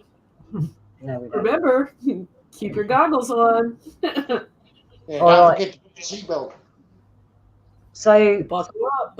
we'll go back to Atlantis because I do have throat singing. That's at the end, and I'm Polly's going to like that.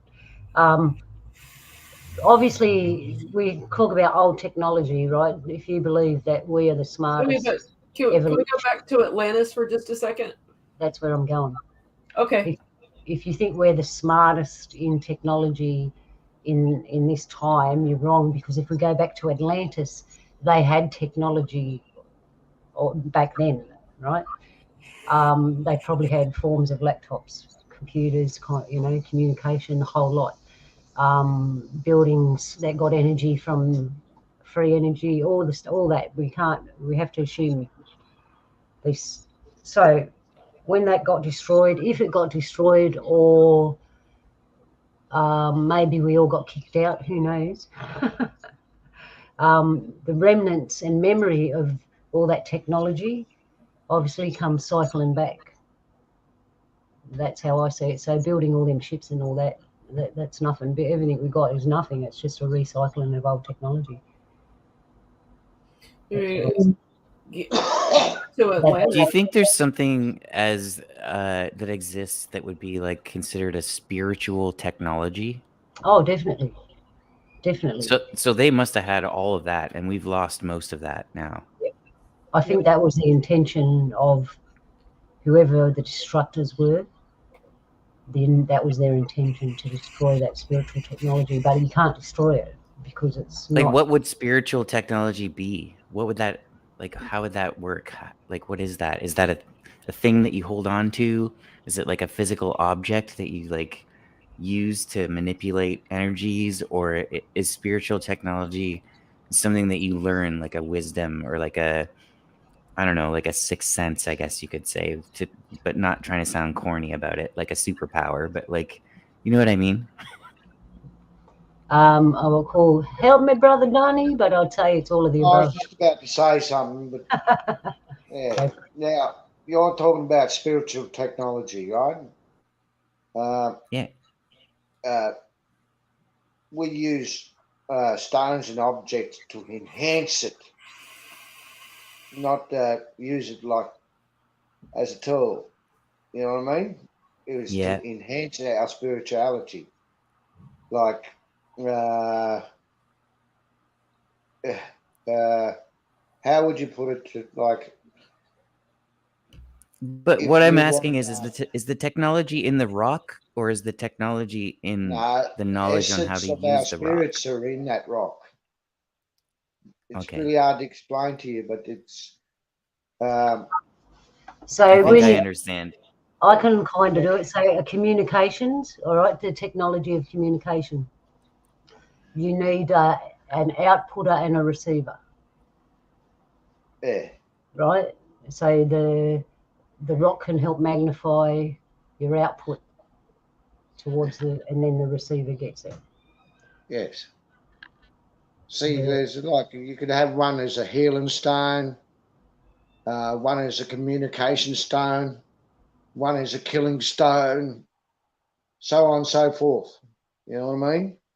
I think that's amazing, because like the spiritual technology seems to be like almost the antithesis of actual physical technology that we're all used to, like cell phones and computers and all that kind of stuff. And like spiritual technology is just like, it's in a tree, it's in a rock, it's in the water. Yeah, it's around us everywhere. That to me is like, it's awesome to me. Yeah. It's inside of us, Polly. See, you've been told. So if I offered you, we got two ways. I can say to you, I can teach you how to use the blackfellow telephone, the spiritual communication, or you can have a phone. Humans are going to pick the phone because it's physical, and they've got this fixation on objects because they can't see the spiritual phone, but it's still there. It's like this, Polly. Luna is thinking about ringing me. I get that a half an hour before Luna rings me. Yeah, I get that with some people too. I don't know how to describe it, but like I think it's a similar thing. Yeah. We call it bush telegraph. Yeah. So I guess I would call mine boreal telegraph. Yeah. Fair enough. But yeah, Yeah, it's like things like similar to that. Like you don't really need an object. The object is there to enhance it, not to. It's more like a tool than anything else, if you want to put it that way. Yeah, I get it. I think I understand it, but it to me it's just a very almost poetic. Yeah. Because the things that you would use for spiritual technology are like such basic fundamental elements of Earth. Mm-hmm. And to me that's like, I don't know, it ties in to me with looking at everything from a polarity standpoint. Like everything has poles and opposites, and that's one of the classic ones right there, I believe. It's like there's technology for like making money and stuff, and then there's spiritual technology, which just happens to be like the basic pieces of Earth, like a rock or a tree or a sacred place, or an astrological alignment, or like all that kind of stuff. Yeah, well, I can tell you, like, let's say, I'll give you an example. This is what we call an elder stone. We got it at the office. All right. Now, you stand it straight up and down. It will push a dowsing rod away. As you lay it straight, it'll pull the dowsing rod back to itself. And if you point it to the ground, there's nothing there. The energy of the previous owners is in that stone. Their DNA is in that stone. Their spirits is in that stone. But if it to do that to a dowsing rod, there is energy in that stone. You understand what I mean there? I do, but I have one question. Is the energy or spirit in that stone there by choice, or is that just an inherent part of the stone? Well, like I said, everything's got a spirit in it. But that spirit is actually the ancestors that used that stone, which would have been an elder, which knew how to handle that stone. So it's almost like a recording device. Yeah. The best one you can see about, it's called a Sharinga stone. It's got the spirits of our spirits of our ancestors before the dreaming. Why does that name ring a bell? Is the Sharinga stones in a movie or something? Because I feel like I've heard that before. Yeah, it's actually in a book. It talks about a Sharinga stone. Well, that wouldn't be where I read it. I don't read books. Yeah, I think you can get it on audio. Oh, thank goodness. Yeah, no. Are those actual stones like they're their own like category of stones, or are they just called that because they've been part of ceremony, or they have specific markings on them? Some of them stones are from not this place. You understand what I mean? Okay. Yeah. There is what they call copies, but they're actually spiritual as well, but they're not as powerful as the original Sharinga stones. I've actually came across a Sharinga stone. Wow. And you can actually feel the energy coming off it. Yeah. Yeah, there are other stones that you can feel the energy coming off of as well. Yeah. But the material, the stone, the Sharinga stone, it's not from this place. That's fascinating. Yeah. I'm a closet rock hounder, by the way.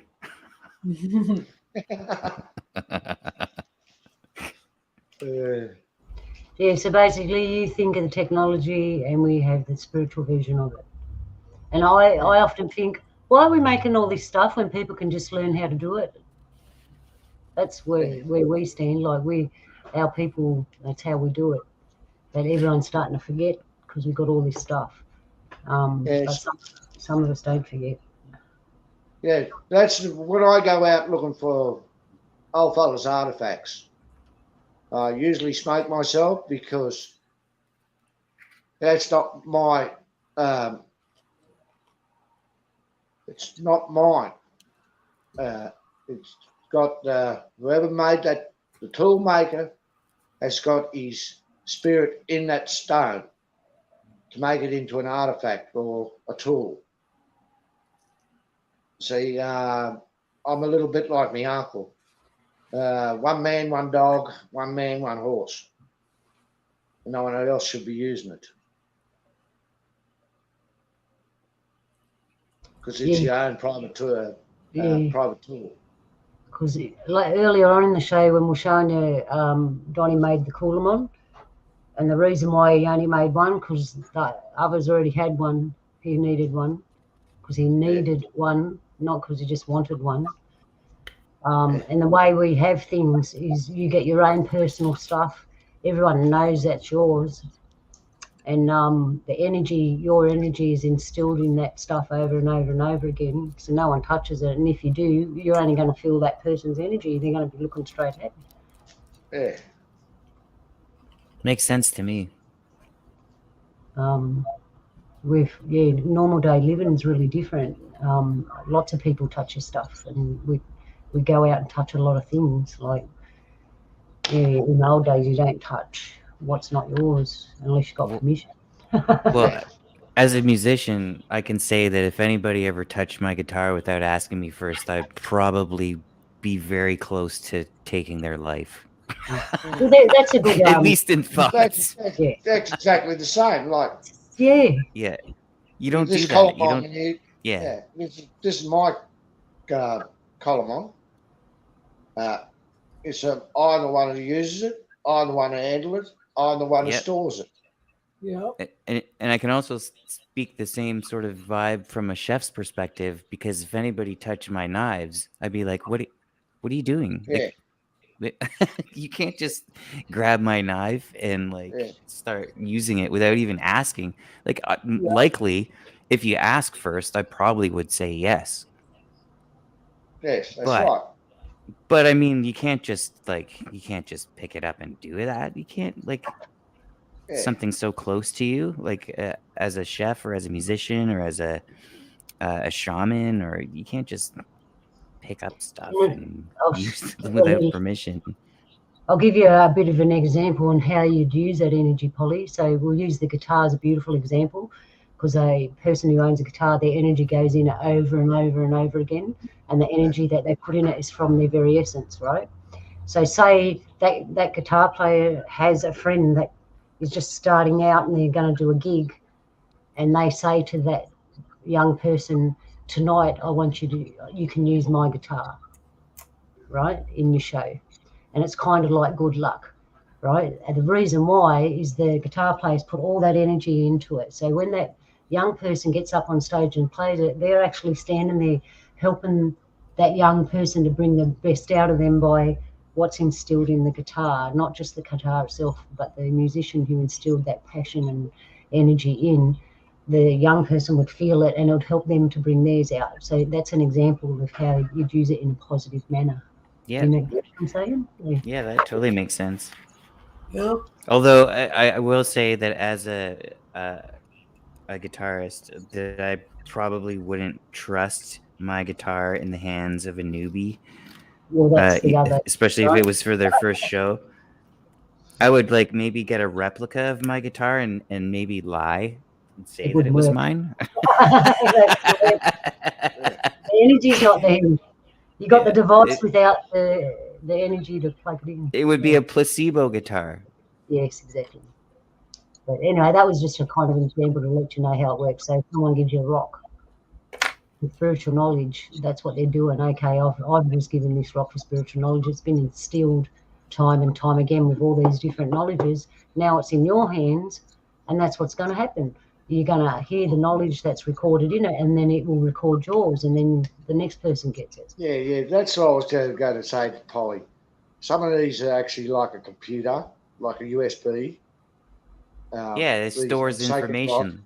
Yeah, Yep. to download information to you. Just like seeds. Yeah, you're like a USB or a I computer. get it. Yeah, that's awesome. Yes.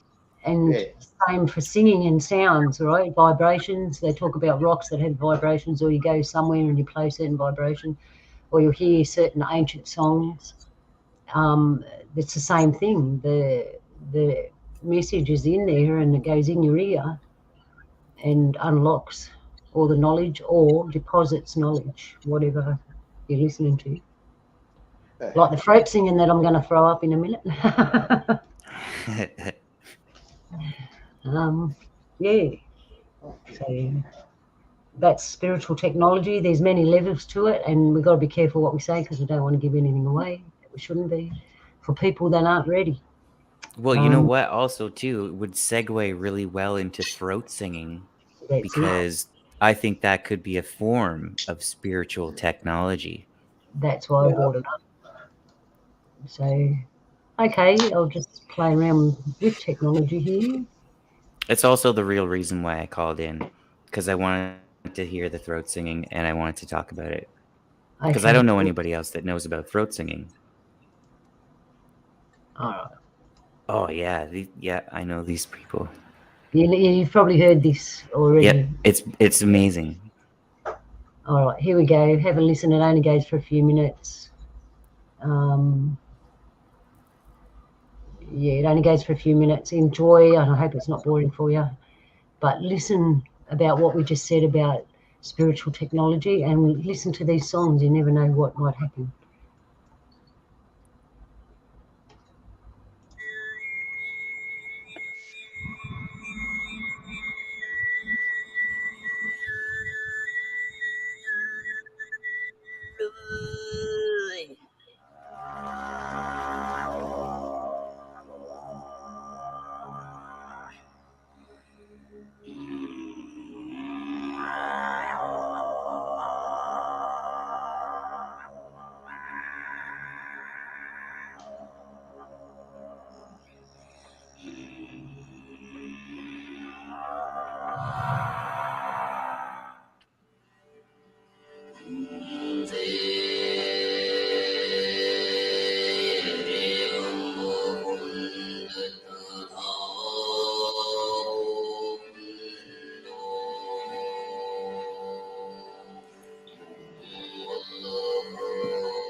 So guys, if you are interested in throat singing, just subscribe my channel.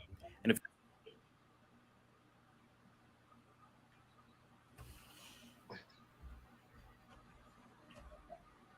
So what did you think of that? That's super cool. Was that different or what? Okay, there's first of all, the Germany one where she did the hand signs so you could hear the overtones. Yep. That one was like ridiculously cool. But Yeah, what I want to point out here is the reason why this is so cool is because two notes are coming out of one mouth at the same time. Yep. Yeah, that was amazing. It's me.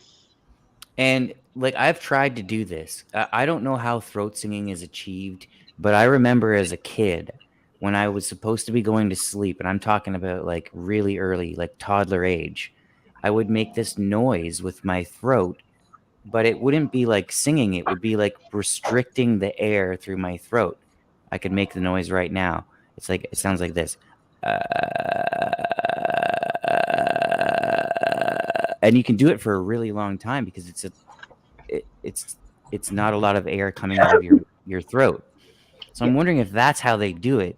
And if you can do that and sort of hum at the same time, or you're almost like whistling at the same time, it seems like, too, with these people. I don't know how to whistle.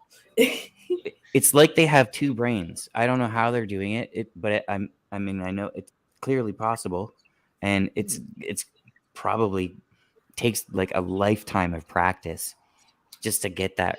And could you imagine living with somebody who was trying to learn that? How annoying that would be. That's funny because I just turned off my mute. I muted myself and I was doing it.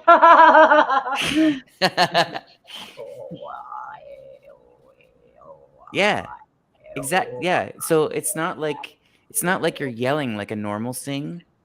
It's like you're suppressing the sing almost. It's hard to explain. I don't know how to explain it, but I do understand it kind of when I play around. Sounds very much like a ditch. Well, yeah. That was a question. A question we had for you from Holly, actually, earlier in the show, was what kind of stuff do we have traditionally like throat singing? I can't really say it's kind of like that because our singing is high pitched and how would we say it, Donnie? But the didgeridoo does have a lot of similar sounds to throat singing because they do achieve two notes out of one didgeridoo at once. I've heard it. Yeah. Our singing's different. I don't even know how to explain it. You know how they get different notes out of them, Holly? Yeah, one talks and one sings. Did you know that, Polly? The didge and the yudaki. Yudaki. Yeah. Yeah. They cut bits and pieces off the end of it. You get different types of notes. You know, Donnie, thinking about our singing's actually high, not low. Yeah, it's pretty high. Because I'll give you a kind of an example, a real quick one. It's a bit embarrassing, but hang on, I shouldn't be embarrassed. Mala, mala, mala, mala, mala, mala, mala, mala, mala, mala, mala, like that, right? Yeah. Yeah, high pitched and kind of screechy, but our music isn't to do with actual music, as in it sounds good and it's a good rhythm. It's to do with the vibration and the spiritual puncturing we do with the sound, if that can, it punctures through barriers. And yeah, it's kind of like that. I think that was the purpose of music in the first place, was for that kind of use. Yeah. If you look back at all the oldest music, like throat singing is really old. And another thing that was really cool about that video you showed was the Inuit one, which you could clearly see a difference in the Inuit style. And I'm wondering, is that because it's so cold and dry up there that their throats are like that sort of abrasive because of all the dry air, right? Like that's why they can sing like that? We might have a point there, Polly, because it's, as everyone knows, it's hot here, and our Yeah, vibrations. I'm not joking. Yeah, like it's an honest. So I don't know. I don't live in a cold climate, so I presume though that a colder climate, would be deeper, and the energy to punch it through the energies again would have a different vibration. Because most hot climate people, we got higher vibrational songs, even the islanders, and we shout a lot, like we go and stuff like that, right? Real sudden, sharp things. I'll bet you sound travels better in a warm climate through the air than it does a cold climate. That's what I'm wondering. That's just a guess, though. I'm not sure. We're going to have to experiment there. And you live in a cold climate, Polly. We'll have to experiment there, because all I know is that if you blow bubbles in the wintertime, they actually last longer and travel further than they do in the summer. So I imagine I've got my bubbles. I'm ready to blow them. you're a winner. So I imagine we don't blow bubbles in public in this neighborhood. I'm literally looking forward to blowing some bubbles on my terrace. I ain't blow me nose.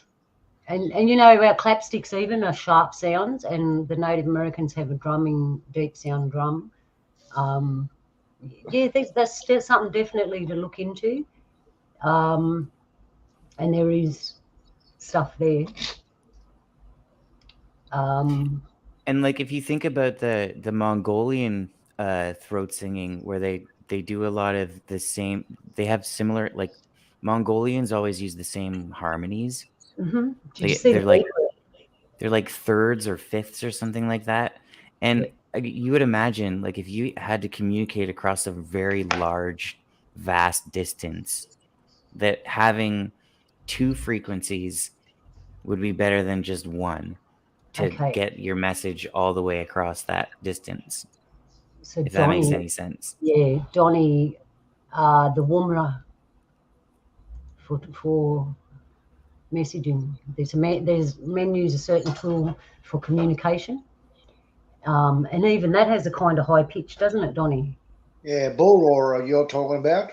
That's it, bull roarer. Can you explain? I can't, because it's a man thing. Donnie will explain what it is and how it's a piece of stick shape, basically almost egg shaped. It's put on a piece of string and it's swung around your head and it vibrates as it spins, and it's got this like how the Inuit women were singing. It's got basically the same noise as that. I'm actually making one at the moment. Hold on a sec, I'll go and get it. How do you spell that? Spell what? The bull roarer? The bull roarer? Yeah. In English, probably B-U-L-L, with roarer at the end. I don't know, you have to check with Donnie. But probably bull roarer. Because they probably said, what do they use? I've never... Traditional name for it. I've never heard of it. Yeah, that's one form of communication. The other one we do yell in the bush, certain noises and it echoes out. But I'm going to do that. And surely there must be like, I'm sure that there must be knowledge of certain notes that travel farther than others. All right, listen from Uncle Donnie here. Oh yeah. It's a piece of stick like that. That's just a bit of red cedar. And they drill a hole at the end of it. Where's that, buddy? About there. And they put it on a piece of string. And this thing flips over like this when it's going through the air. And it gives you that almost exact sound as that lady was doing. I think it was the Inuit lady. Oh, gotcha. Okay, so Yeah. let me think. Okay, I think I understand. So you take this thing, you put it attached to a string, and you swing it around so that it Yeah. flips around and makes a noise in the air. Yeah. That's super cool. That's like in the 80s, we used to have these toys. They were basically just plastic tubes, and you swung them around in the air and they made a noise, but it probably didn't sound like that. Yeah. I vaguely remember those. Yeah, Jules, you'll know what I'm talking about. They were always like a neon color, and they made this like eerie whistling sound instead of a wailing sound. Like I guess that one would make. Yep. That's super cool. I want to make one of those. Actually, Luna might be able to find it on YouTube. Somebody doing a bull roarer. You there, Luna?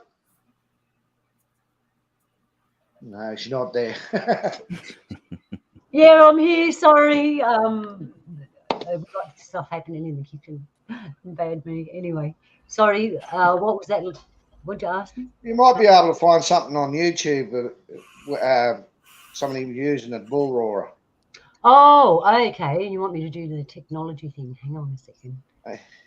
Well, you keep yarning while I go die. Oh, I'm keen on seeing this. I vaguely remember the toy. It's I think spiritual it might have technology. been more 70s than 80s.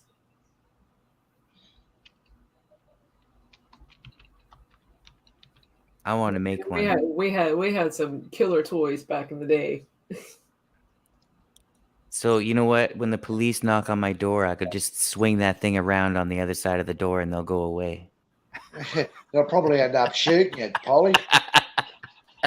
Oh, I remember those clacker things. They had like the two balls that you would spin and they would clack back and forth. Oh yeah, Yeah, I those were remember that. annoying. Yeah. Those were noisemakers. All right. Yeah, especially like people on the bus with those were really annoying. Here we go. They were like the fidget spinner. They didn't last long.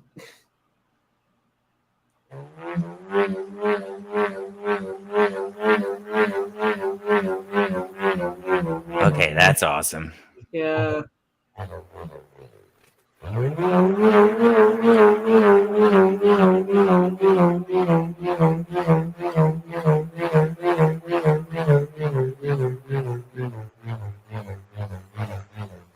I want one of those so I don't have to go.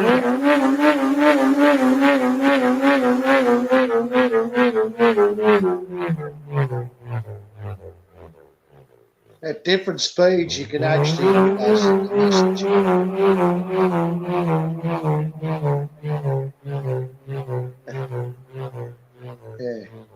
Yeah, like that is so cool. Yeah, if you can use them at different speeds, you can send a message. Okay, that's like a. That's so awesome. It sounds like a bee in slow motion. Yeah. You like that? You want to hear more? I want to make one of those.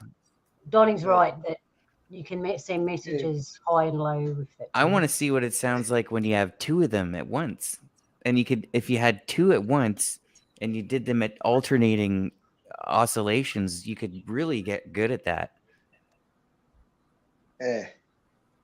Okay, well, that's like a new hobby. I'm definitely making a couple of those things. Those things are cool. They are. Well, Polly, when they spin it, right? They spin it at different speeds. It's actually to send a message. Where was it? There was a documentary on TV there once. It was prisons all over the world, and this this young full blood had made one in jail. He said, "I'm going to send a message to my family to bring me a packet of smokes and a bottle of Coke." And he gets out there and he spins it around at different speeds. The next day, the family turned up with a bottle of Coke and a packet of smokes for him. Clever. That's cool. Yeah. but it at different speeds. You've got to know what you're doing, but you can actually send a message like. Yeah, it'd be like Morse code in a way. Yeah, sort of like a Morse code, like higher and lower range of vibration or noise, whatever you Yeah, want to and you can call it. hear you could hear each rotation. So you would count the rotations at different speeds and decipher Yeah, some kind of a message from. Yeah, that's really yeah, fascinating. That's yeah. that's super cool. I wouldn't want to do anything by accident. I here's got me one. here's me standing at Lake Ontario swinging Well, one of these things around. Yeah, These belt somebody up the side of the head with it. Yeah, I can see that happening, Polly. when you patent one, send one my way. here's Yeah, another one. This is a painted one. This one. like there must be like certain specifications to make these things so that they actually make a sound when you swing them. Yeah, Oh, I'm gonna that one would I'm make totally a gonna make one more. of these. That one Yeah, would make a bit. there's a That dimension. one there, I reckon, would make a very low noise, more of a roaring noise. Yeah, they're super cool. They just sound like nothing else too. I've never heard anything quite like that. Mm. Like it's almost like a science fiction type sound. Yeah, like think about like that's like a speeder bike. Yeah.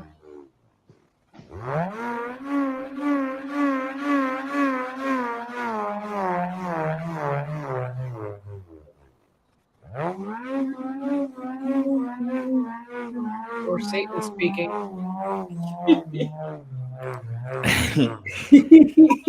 But like, do you think like maybe like Sasquatch has these kind of tools? That's how it makes some of the noises it makes. Now you're thinking.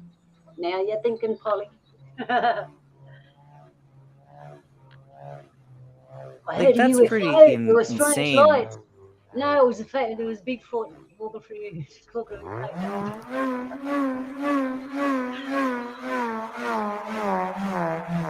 That one's a slightly It different would be nature so to the last one. cool if you could get two of them going at the same time and have them in harmony.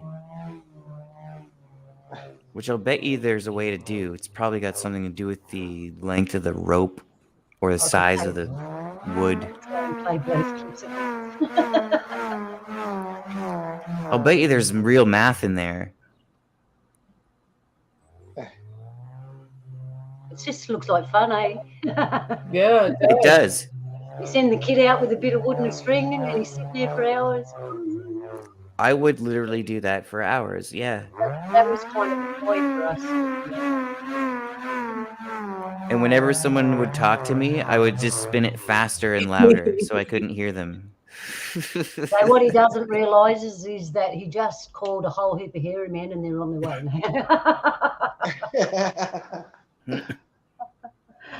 The aliens are coming now. He just put a... Yeah. Another one, Polly, you should try too is stock whip. Okay, what's There's that? a bloke up near Stanthorpe. He can actually, with two stock whips, he can sing Waltz and Matilda with them. Yeah. You know what a stock whip is, don't you? No, that's what I said. What's that? Luna, techno. A stock whip. It's a whip used for Yeah, gathering. moving stock around. like an Indiana Jones type whip. Yeah, Well, very similar, Yeah, okay. kind of. but there's two types. There's a stock whip and there's a bull whip. Yeah, it's made different. Yeah. They're usually I made think out of kangaroo hide. I think I had a bull whip. You know, kangaroo leather is way stronger than other leathers. Yeah, Yeah. it is. Dad made a belt out of one. Mm-hmm. Very, very strong. You know, kangaroos used to be like super huge. Yeah, Yeah, I know. They're megaroos. We both say it at the same time. Yeah, I know. That happened to me. I'll tell you a freaky story about giant kangaroos. We were travelling somewhere in the middle of nowhere out in the country, and it was nighttime, like 1 o'clock, 1:30 in the night, and we'd been travelling all day, and I'm sitting there, hubby's driving, and we come over the mountain, and it opens up into this big valley, and the road's right in the middle of this valley, and then we're riding along, and all of a sudden I felt like my body was shape-shifted. I felt my hands start to kind of narrow up into little paws, and it felt like my face was extending like into a kangaroo face, right? And I'm sitting there thinking, wow, that's a weird feeling. I wonder where we are. Hubby turns around and goes, are you all right? And I go, yeah, why? He goes, looks like you're turning into a kangaroo. I'm like, shit, okay. So, sorry, yeah, okay. So we drive along a little bit further, and I'm sitting with this feeling, and then all of a sudden, what I saw in the valley were these giant kangaroos on either side of the road, and I said to my hubby, like, wow, I can see these giant kangaroos, they're here, and I was describing what I could see, and then we drove out of the valley, and it stopped. When I went up to see Donnie not long ago, he took me up the mountains to this really special place where there's a cabin, and we're sitting there, and I turns around, and lo and behold, what do I see come around the corner of this mountain is a giant kangaroo, big spirit giant kangaroo. I'm like, wow, we're in an old place. So I've seen them spiritually. Oh, and one more thing happened to me. This was so real though, and I think I mentioned it before. I went away with all these other Aboriginal people to this place. Anyway, one of the uncles was a bit sick, and they called me out to help him out. And there was this long veranda, and he was sitting up one end, the doorway was here, and the rest of the mob were just here. So I flies out the door, turns around, saw the mob standing there, and said, what's happening? They went, Uncle's that way. So I looked to this way, and Uncle's sitting on the end of the veranda where the steps are, and there was about 3 or 4 steps high on the veranda, and I'm about 5'1", right? And add another foot or two from the steps, so we got 6-7 feet now, right? So I'm looking at Uncle, and then straight in front of me, where the railing is a kangaroo. Big tall kangaroo, about this much taller than me. So if that's 6 feet, and we do add another more feet, that's 7, 8. We're looking at 9 foot tall kangaroo standing right in front of me on the other side of this railing. And I just presumed everyone could see it too because it was so big. So I walked up to this kangaroo, and I'm having a good old yarn, and I, hey, thank you for coming to visit me. And it's gone like this, so I put my hands out, and it's putting things in my hands. And I'm like, oh, that must be energy. Okay, thank you. And we had a bit of more of a yarn. I said, I've got to go and see if Uncle is okay now. And he just looked at me. He didn't go away. I'm the one that walked away. So I went and talked to Uncle and sorted him out. Walked back up to the veranda where the mob's standing. This was over a few minutes. And I went, did you see that kangaroo? And they went, we were standing here the whole time. There was no kangaroo. Yeah, I'm going to have to go because I'm running out of power. Okay, thank you, Donnie. I should probably, anyway. As much as I enjoyed this, I really should get some rest. I got work in the morning. I'm down to 1%, which is Hey, I tell a story and everybody leaves. No, it was a fantastic story. Yeah, sorry, but I just have to go. You're all right, my brother. Hello. Thank you. Yalu. All right, well, we're going to round this up anyway because we're past the 2-hour mark and it's getting really noisy on my end. So I hope you enjoyed all that, what we have. Hopefully I'll come back with more next week. Thank you for watching and joining us, and thank you for watching in the future. Holly, Jules, you want to say anything before we get out of here? I'll just say stay bright. Just Master Lurker, Ron, Lee, Joe, Ken, Connie, Polly, and I think I got everybody. But anyhow, thank you all for joining us. It's been a fun evening, and looking forward to doing it again. And Luna, as always, thank you for having me.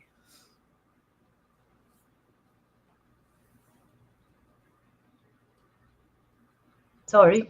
Thank you, Jules. Always welcome. Polly. I was muted.